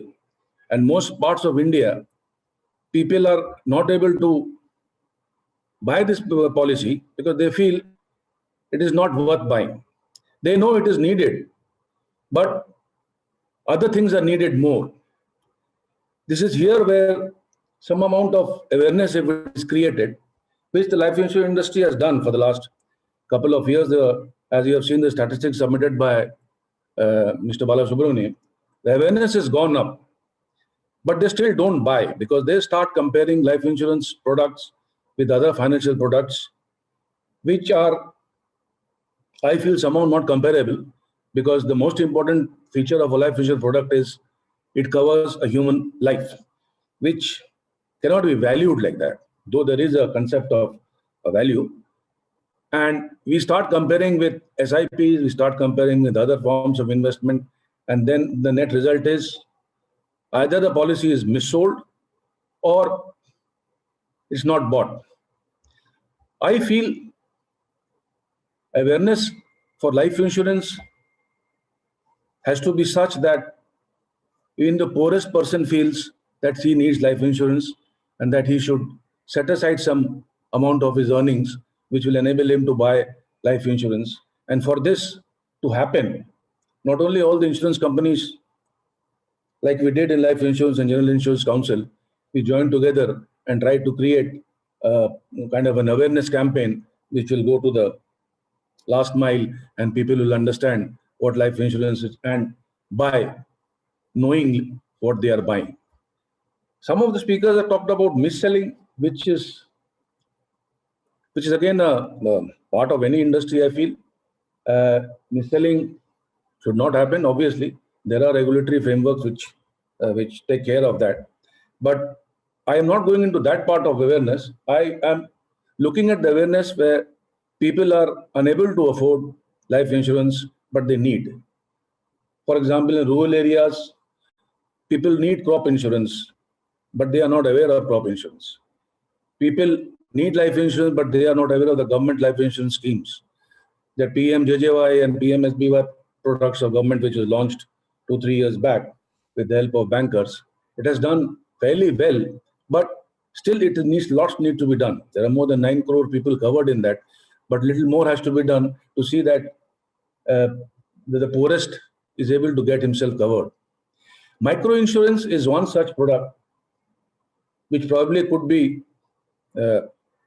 appreciated as one of the products which goes deep into the rural belt. Lot of work has been done in this, but again, lack of awareness is one of the reasons why a person doesn't come forward to buy the policy. Secondly, servicing issues are there. A person buying the policy is not very sure about its benefits, especially the claim benefits. And most importantly, the product has to be affordable. For this, there are a lot of issues. I seriously cannot go into that, because the product pricing is very important as far as small ticket size insurance like micro insurance is concerned. And if some kind of government or regulatory support is given, probably we may be able to do a little more in selling this low ticket size policies. Companies who are working in the rural side are trying their hard to try to get small ticket size insurance policies to the people who actually need them. But again, the distribution network is such that the distributors are many a time not very keen on selling these policies, because the ticket size is small, resulting in the commission being small. So if the return for the agent or for the distributor is not good enough, he normally doesn't propagate such cases. But these are all things which are entwined within each other, and the best way to get out of is to create more and more awareness, and to see that at the village level, at the ground level where people are working, they should be aware there's something called life insurance, and these are the benefits which one can get on buying a life insurance. I feel with the help of the regulator and the insurance companies, what they have started as a combined awareness campaign, that should be encouraged. And this campaign should not be from the point of view of marketing, basically, it should be from the point of view of awareness. Awareness is educating, and purchase of a product is a result of that. And if we create such kind of awareness, educate the masses about life insurance, or crop insurance, or house insurance, or whatever insurance, then probably we will see better results in penetration and coverage in the coming years. Both the councils have done this, and at the moment, because of COVID pandemic, it has got a little suspended. But we intend to, in the future, proceed with such insurance campaigns on a sustained effort to ensure that at least the knowledge of life insurance is available to the people of India, and they get convinced that this is a need which needs to be fulfilled by buying a life insurance product.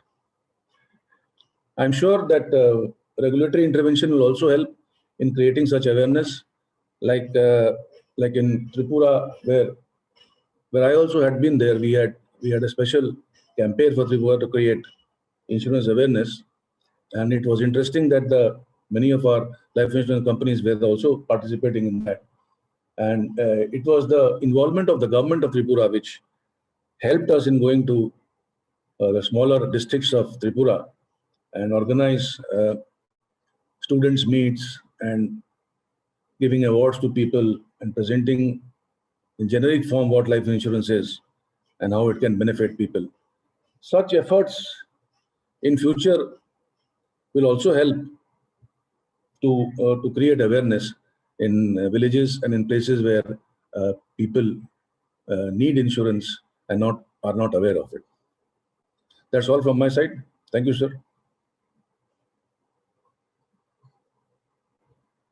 Thank you. Thank you very much, Mr. Bhattacharya. That was a very good overview from somebody who now is part of, in a sense, the entire life insurance sector, and also somebody who's seen this at close quarters from inside India's largest life insurance entity.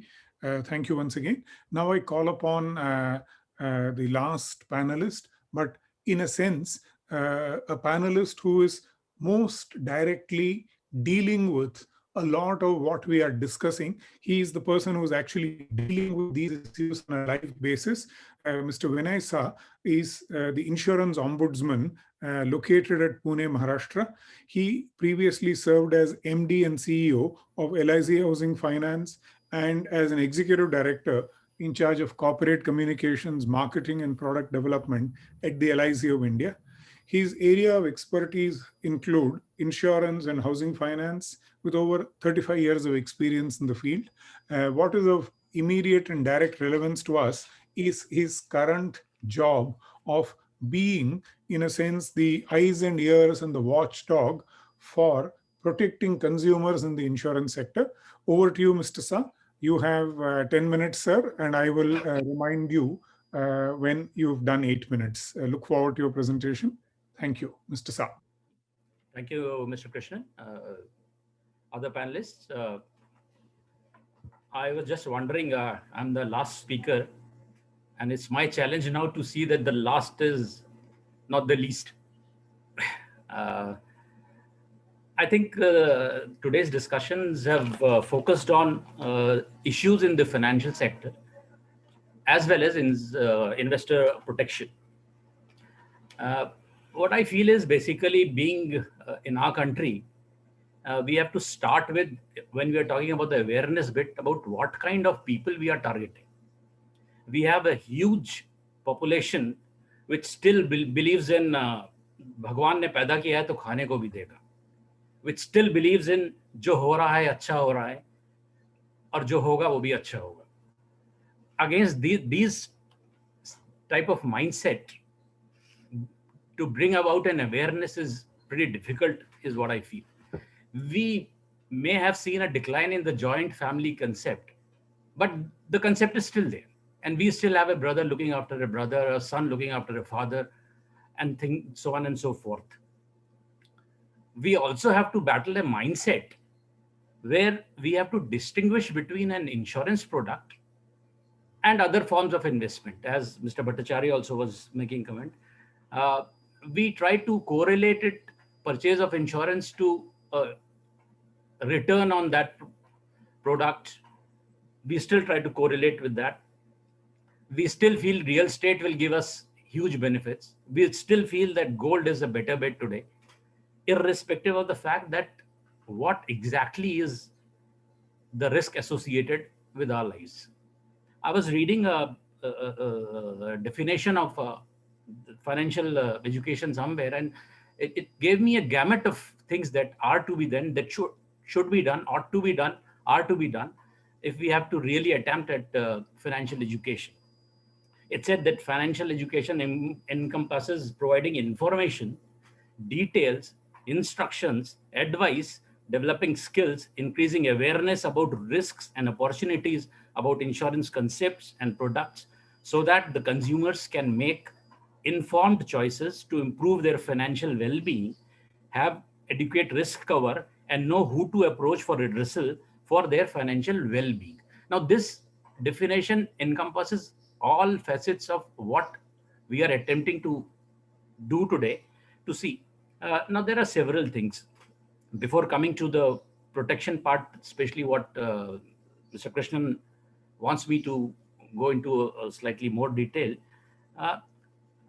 today, the risks that are associated, we have to make it very clear to the masses that the risks associated today are different from what they were yesterday. And going ahead also, they will be different. The demographics have changed. The aging population is a new concern, a new risk. The natural risks are still there. The COVID pandemic has posed a very brave risk, a very great risk in front of us. The health issues that are coming because of longevity, the retirement, post-retirement risks. So all these things are there.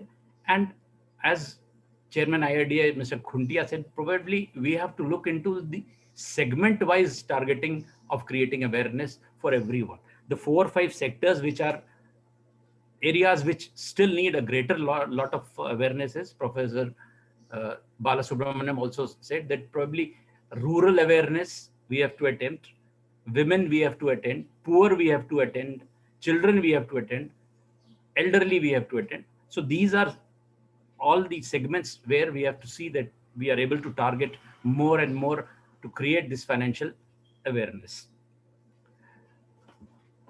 From my present role as a ombudsman,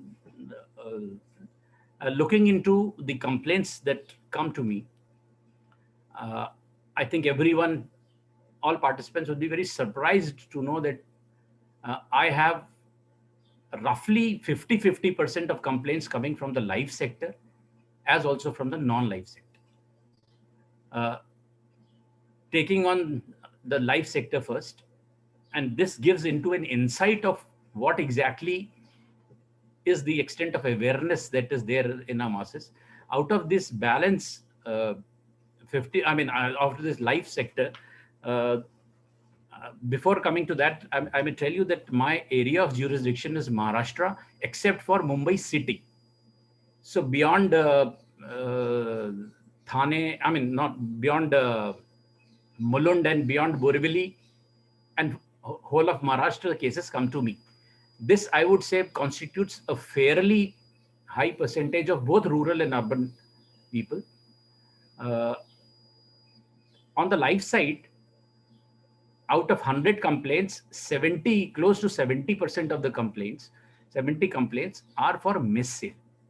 And missale of what kind? That again is important to be seen. A promise of a loan against the policy on very low interest rates or even zero interest rates. Some bonus to be given to the policyholder. Some premium refund on an old policy, which is lying in a lapsed condition. Some GST or tax refund. And most of the missale cases emanate from a promise of very high returns of doubling the money in 3 years. You are getting back your money in 5 years. You are getting back your money in 1 year. A recent type of concern that is being raised by the complainants is that, especially in rural areas, that we have come from XYZ mobile operator. We will put a tower in your premises, and the monthly rent would be 2 lakhs or something, security deposit of 25 lakhs. But for that, you have to take some insurance policy and mortgage it. It's a one-time payment. You have to pay 1 lakh, 2 lakh, whatever it is for one. So these, everything directs towards lack of education.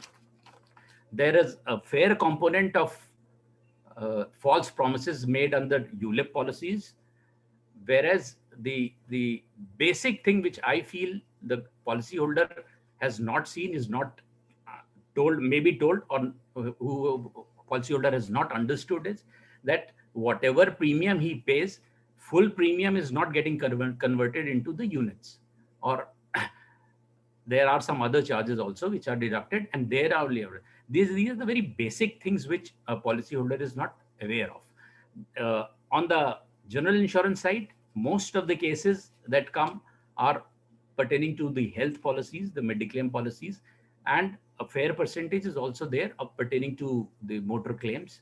There again, the motor claims, coming to motor claims first, the motor claims coming from the rural areas.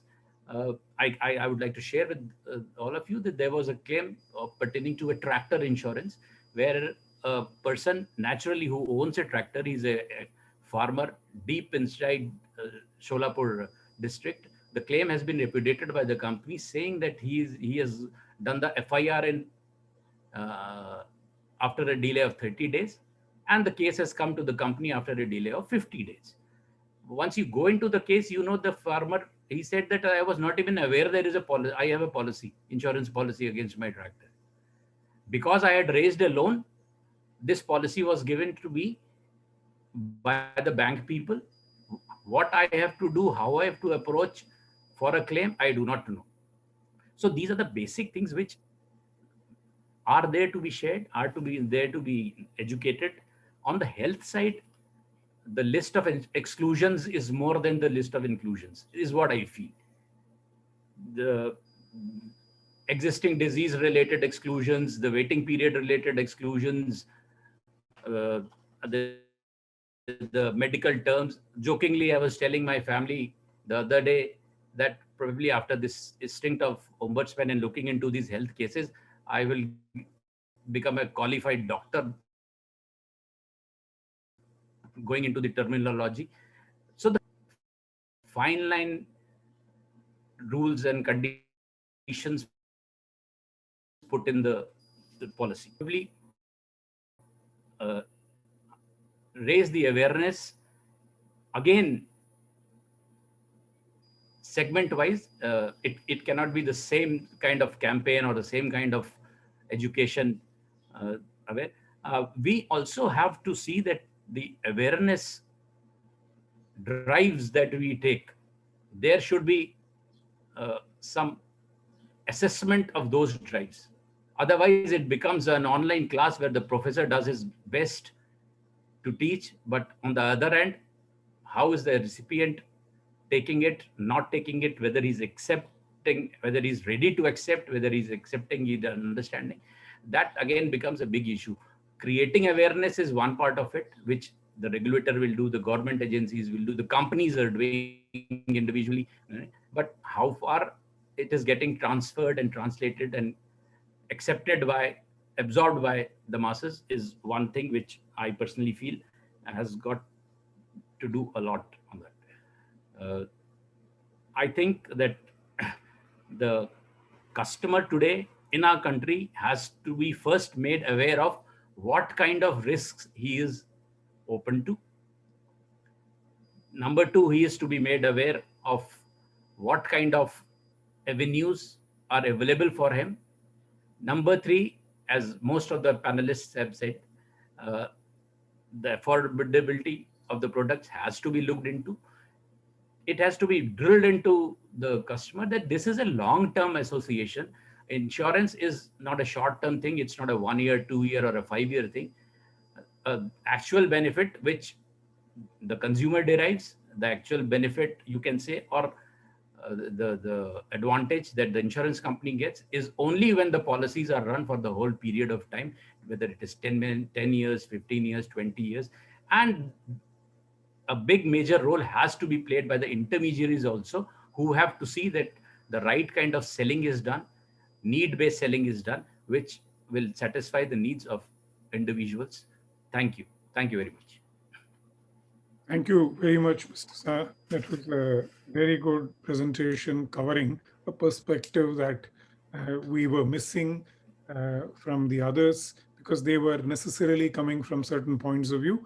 This was a comprehensive look at the mechanism that has been put in place by the law to address and redress grievances. Very useful perspective. Now, may I make a request to Madam Alamelu? Ma'am, in the normal course at 12:30, which is exactly where we are now, 12:30 to 12:45 would have been the chairman's concluding remarks.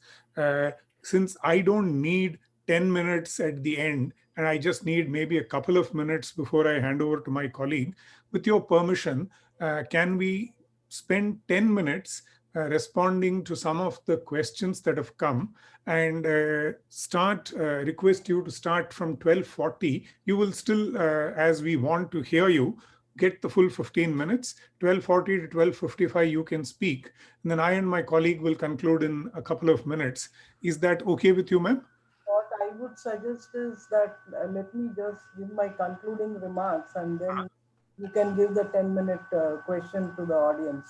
Okay, ma'am. We've got the questions, so we will get the answers after you. Yeah. Questions, and I think one or two I will address it. Please, over to you, ma'am. Thank you. Thank you. Thank you, Dr. Krishnan, and it was very interesting to hear the divergent views, academics, media, insurers, ombudsmen. But a common thread among all speakers is that financial education has now become an essential individual. For an individual, it has become like a life skill. Now there is an exponential rise in financial risks due to numerous financial products.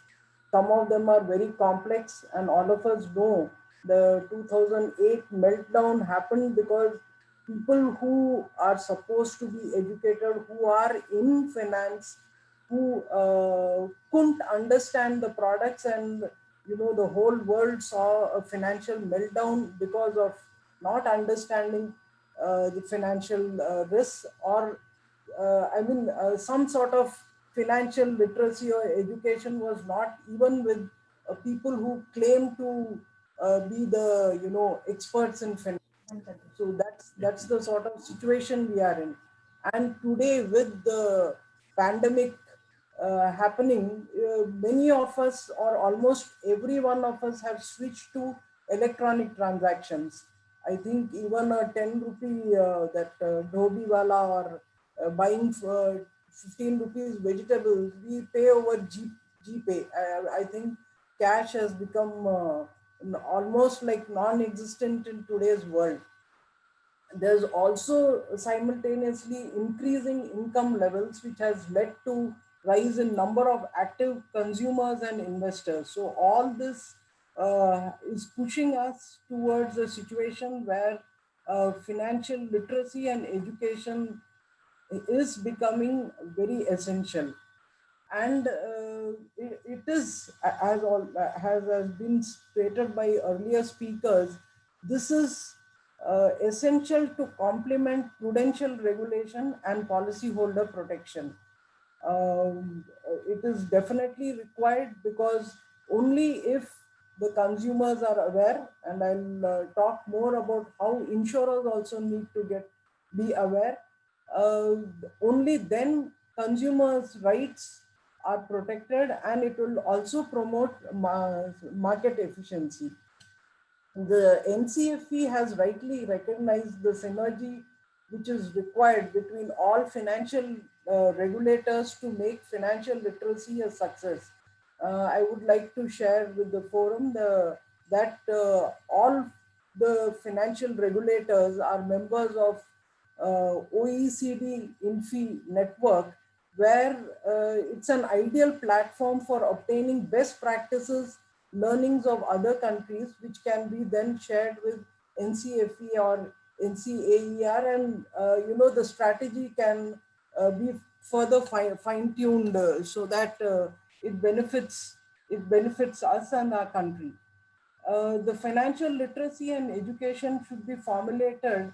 I think both Chairman IRDA and now the Ombudsman, Mr. Vinay Shah, have said it should be formulated to suit divergent needs of the Indian population. Of course, there was a mention of the 5C approach, which has been stated by NSFE, but the paper also talks about this aspect, which is 3Ds. It talks about 3 dimensions, which is divided based on the age of the population, the small children, the millennials, the middle-aged, and the senior citizens. The second D is about geography. Where exactly are you situated? Are you near the coast, affected by storm, floods, cyclones, or are you in an arid region which requires some other sort of risk management? And third one was focus on informal economic sector, which was also spoken about by earlier speakers. That is, like say MSME or the farm, where or the farmers, where you need a focused attention or focused education attention and insurance attention. So the insurance products will have to be designed and marketed by insurers accordingly, according to the 3Ds which have been stated in the NSFP strategy paper. And consequently, education awareness programs will have to be tailor-made for each of the segments. Now, it's not only, educating the consumers, educating the people whom the insurance is being sold to, but I think we need to also educate ourselves, the insurance industry themselves, the marketing force, the agents and intermediaries. I was just thinking, whatever Monica Hallan had given examples should be used by probably Vishakha's agents to, sell the policies, when they sell the policies to their potential customers.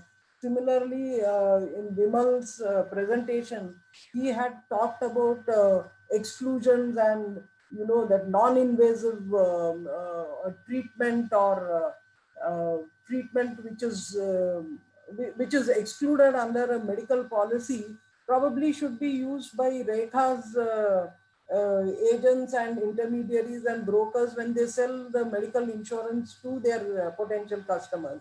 I think that is what is truly lacking today.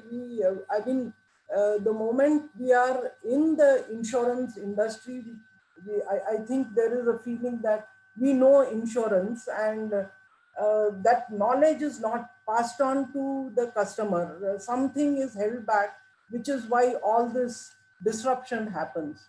So moving forward,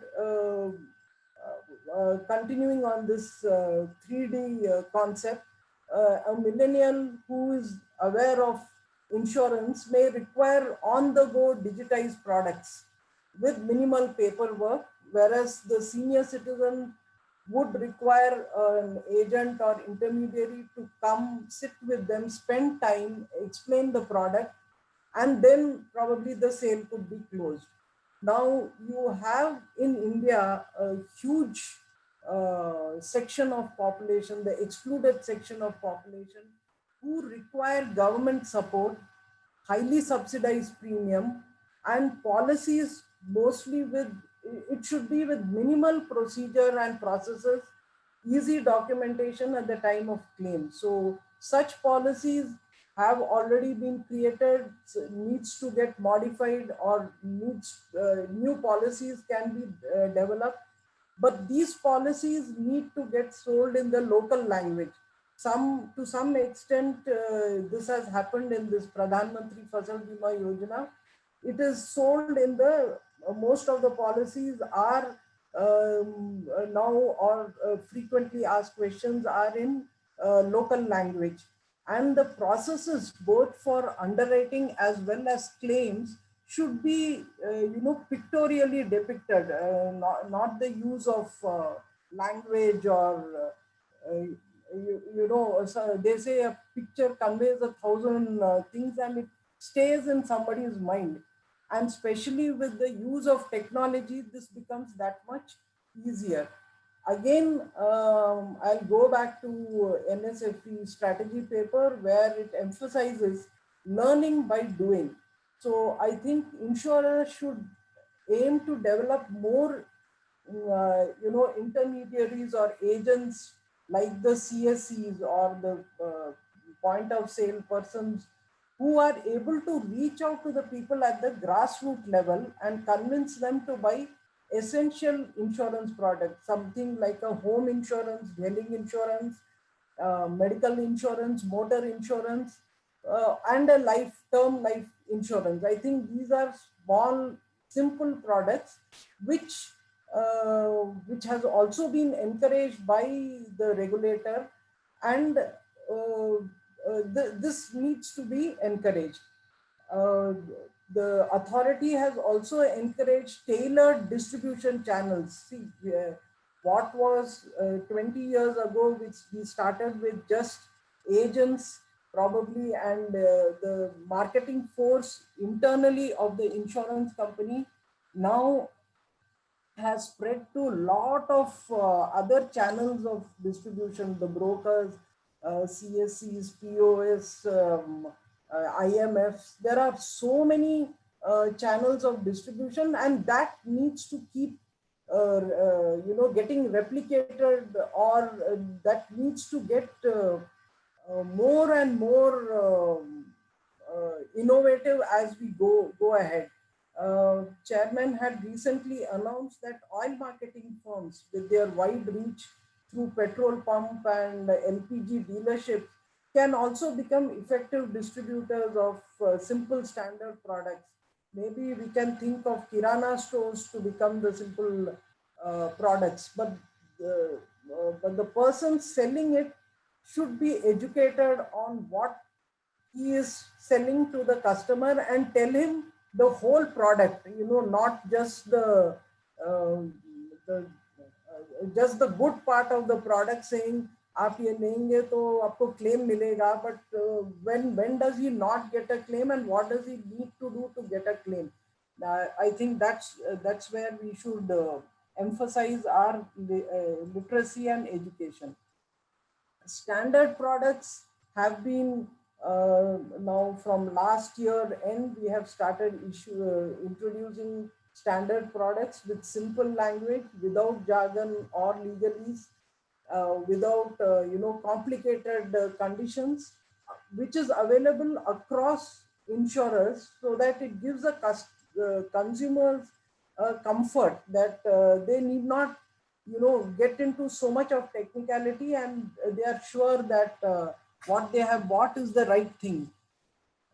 We do realize that while we have done some of these basic products, we do realize that there is a need for innovation, there is a need for continuous customization of the products. Therefore, all of you must be aware that IRDAI had taken the lead in developing regulatory sandbox, which invites proposals not only from insurers, but intermediaries, fintech companies, insurtech firms, to experiment the products in a controlled atmosphere. Obviously, if the product is successful, it will definitely come into the mainstream.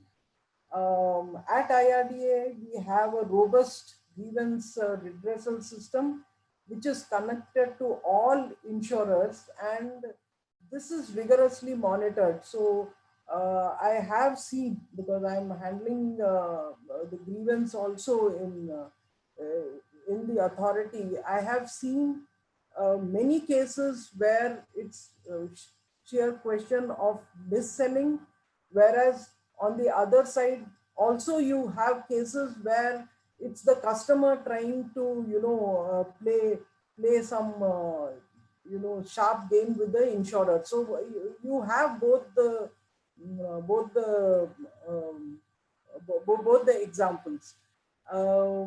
We do conduct root cause analysis, and I can tell you that quite a few of our guidelines, or quite a few of our regulations, circulars are based on this feedback from the, from this grievance redressal system, and definitely from the ombudsman, because all the 17 ombudsmen do give us a feedback on what is the frequent complaint which comes and why is it coming. So some of our circulars do address it so that, that doesn't become a grievance in future. The media has also been a powerful tool in disseminating information on insurance to the general public. Now, most of the financial dailies and newspapers do carry comparative charts for health insurance, life insurance, and when new products are launched, they do give explanation and give, which gives us a sort of feedback on the services rendered by insurers at the time of claim. So these are the few points I thought I would share with all of you. And before concluding, I saw one question where somebody had asked that, why don't you give more detailed statistics on retail claims and group claims. I would like to tell you that IRDA, we publish an annual yearbook, and also we publish a handbook of insurance statistics where this is given in an extremely granular form, the individual claim statistics and the group Mediclaim statistics. So I thought I'll answer that question. And I would also like to tell all of you that we are working towards more and more disclosures so that the consumer is having a comfort in dealing with the insurance industry, and he knows exactly what he can buy the product he wants to. For example, from 1st July 21, all the insurers will have to disclose on their website the various hospitals, the facilities in the hospitals, the turnaround time taken in the hospital. We have set out various parameters.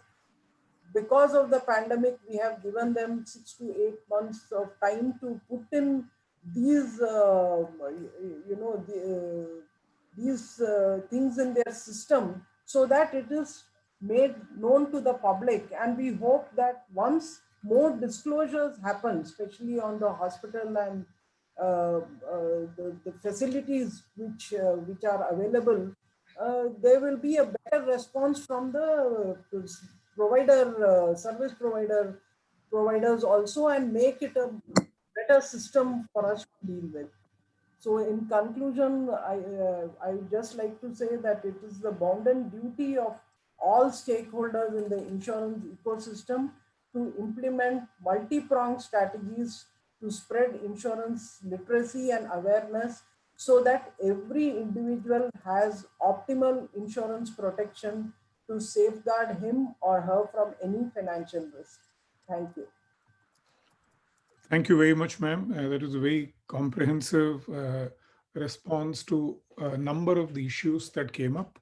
Well considered, well balanced, and clearly explaining the regulatory viewpoint on some of these not so easy and intractable questions. I want to join the others in thanking you, for making time for both PRs in participating here and for your chairman's remarks.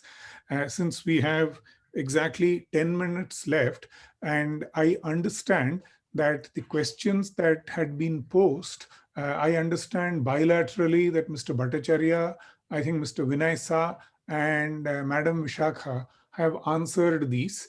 I believe there is one question on health insurance, which I have also separately posted to Madam Rekha, and the questionnaire Deepthi Bhaskaran was very clear in her response to me that not so much, the interest is not so much in raising the issue as much as making sure that this part is known to the company or to the relevant person so that it can feed into their next set of decisions. So without wasting any further time, since we want to stick to the 1 o'clock closure time, since we respect your time, may I check with my panelists if they have a 1-minute intervention which any of them or all of them want to make.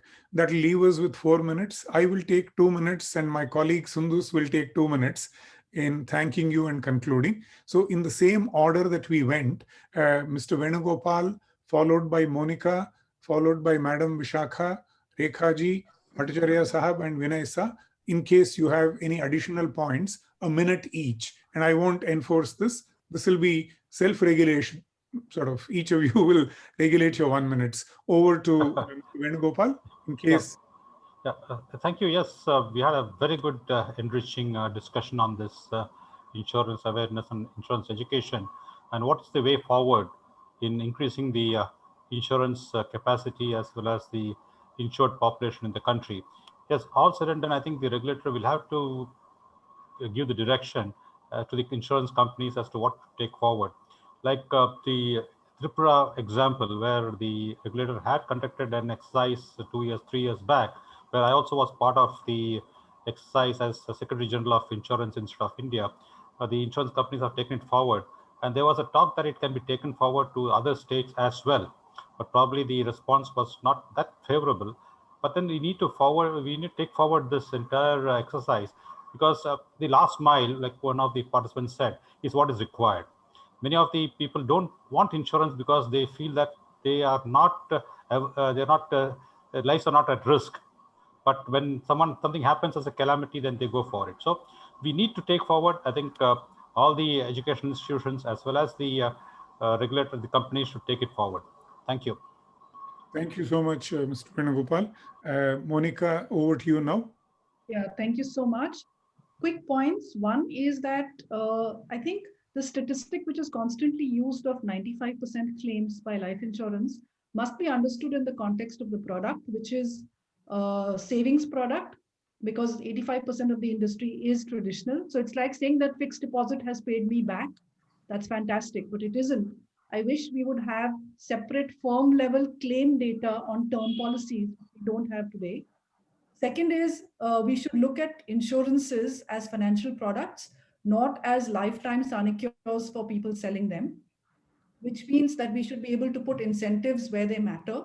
Designing of a financial product is not new. It's finance 101. It is where you put the incentive. If you're putting the incentive in the first year, you will get frauds, you will get cheating. So why not, to encourage people to stay for 15, 20 years, use finance. I mean, you're a financial product, use finance to put incentive at the end of the product to get the agent to actually service this 15, 20-year product, rather than incentivizing him at a regulator level to mis-sell. Third, Ma'am Alamelu said that a firm should actually use the graphics. I think it's a regulator's remit to ensure that disclosures are made in a particular way. So I would encourage IRDAI to look at the way in which disclosures are made, so that there is a base level of disclosures which every company should make, because firms like Vishakha's will go ahead and implement it because they are conscientious, but others may not. So you will have a good firm not benefiting from the honest work that they're trying to do. Just one last point on the handbook, ma'am. The disclosure data on claims on individual and group is not at firm level. I'm sorry, it's only at a retail level. I would want to see, XYZ firm, what it does with its individual health insurance policies and not at a industry-wide level. Thank you, Dr. Krishnan. Thank you, Monica. Madam Vishakha. Thanks. So, Monica, I actually went back and checked when you said, because it, on the claims. So apparently the data that we give to IRDAI is on the death claims ratio. So when I said 95%, and for us as a company, 97% individual claims paid, it is death claims paid. So we do track the death claims paid and repudiated as a percentage separately. Yes, it's not only on term, it is across all death claims across any product. But the death claims and maturity claims are separately reported. In fact, I just checked because I said, well, is that so? Let me check my understanding. So I think that's just one point. There's no taking away at all. Is there mis-selling? I think it's a universal phenomena. I don't think it's restricted to insurance. I don't think it is there only in I don't know how many of you realize that if you buy a Eureka Forbes product versus a Forbes product, you get two different vacuum cleaners with two different manufacturing warranties. I discovered that Forbes is not equal to Eureka Forbes, and that warranties are different for the two.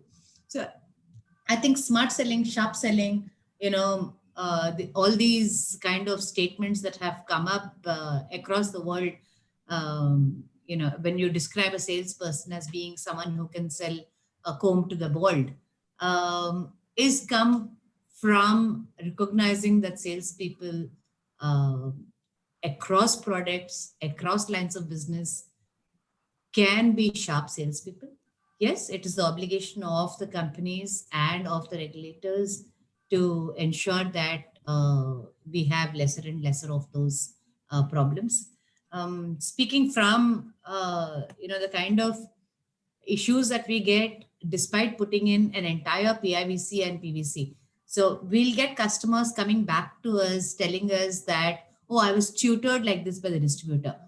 And when we've gone back and checked the pre-issuance verification call, and we've told the customer, if your agent has promised you anything different, please tell us now. Has he promised you a loan in lieu of expenses? If he's told you that, please tell us now, because we will not be in a position to entertain your complaint later once we issue the policy. And they will say no. And then we get back a claim saying, oh, I was tutored to say no. Excuse me, I'm asking you a question. Please tell me, we will not entertain in your complaint if you come back later. Please don't fall for any wrong promises made to you. Then beyond a point, greed is something that will cause a problem. I think the industry is trying a lot. I genuinely think with all the changes that have come about in the regulations, industry stands to gain nothing by lapsations. We stand to gain nothing except a loss of reputation. And so I think the industry is trying its level best to make sure that things go right. The customers also need to make sure that they honor their side. That's it. Thank you, Madam Vishakha. Rekha ji, do you want to come in for a minute? I would just want to mention about the remark on the question which was just pointed out, but regarding the commission, we have noted about the component, and we wish to say that we are very much conscious of the commission component, which is a part of our pricing. And it is always looked at as a portfolio, the entire portfolio, rather than individual products or individual policies. And our pricing and the strategies are all depend on that. So that gets adjusted in that among the various components of claims, commission, expenses, etc. So point is well taken. That's only I wanted to remark. Thank you. Thank you. Thank you very much, ma'am. Now, Mr. Bhattacharya, besides your response to the questionnaire, anything additional that you want to say? No, thank you, sir. Thank you very much. Thank you. Thank you, sir. Mr. Vinay, you also answered the questionnaire. Is there something that you would like to add, sir? Yeah, the first thing is the question was very interesting. The question, I don't know whether the other panelists, other participants could view that. The question asked was that are two ombudsmen, I mean, the madam had, yeah, they gave the same decision, they give different decision on the same case. Is that possible? Like in case of a disclosure. Now, this usually can happen where the case rests on the borderline of interpretation of the facts of the case. And sometimes, I should not admit in front of everyone, but still I will, sometimes sympathy and empathy also play a role into.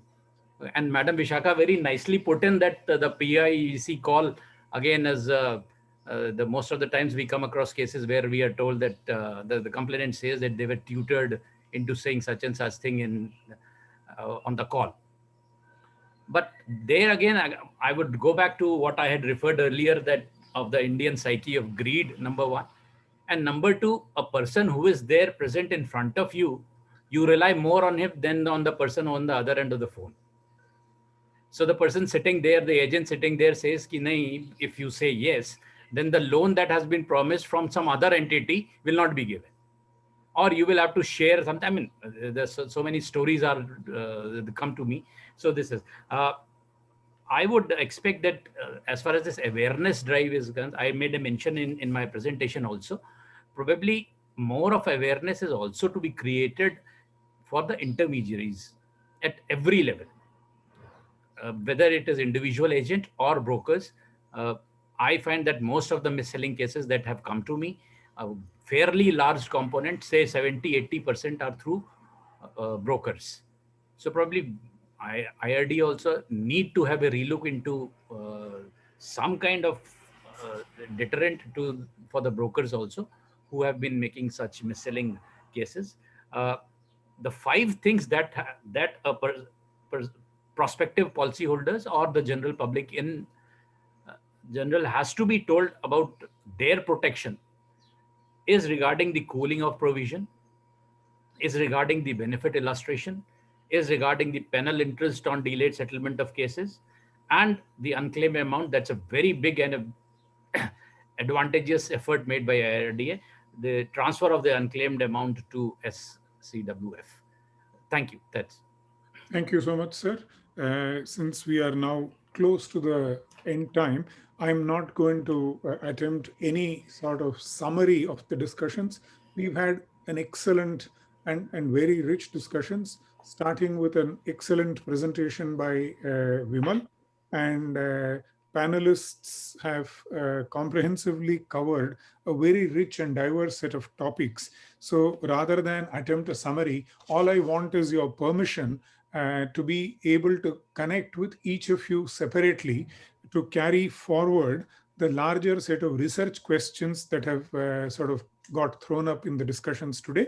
So with that, may I hand over the proceedings to my colleague Sundus for a quick formal vote of thanks. Before she does that, a personal word of thanks to each of you from me. Many of you have responded at short notice and have rescheduled your engagements. Personally grateful to all of you. Sundus, would you now do the formal vote of thanks on behalf of NCAER? Sure, sir. Thank you. Good afternoon, all. I'd like to extend a generous vote of thanks to all of you, all the speakers, for gracing our workshop with your presence and emphasizing the importance of investor education and protection in the insurance sector. We would like to thank the IRDAI team, our in-house communications and IT teams, the Office of the DG, and each and every one of you for your extensive support and cooperation for this event. We plan to have our next workshop focusing on the pension sector in the second week of February. We hope to see you all there. Thank you so much. Have a nice day.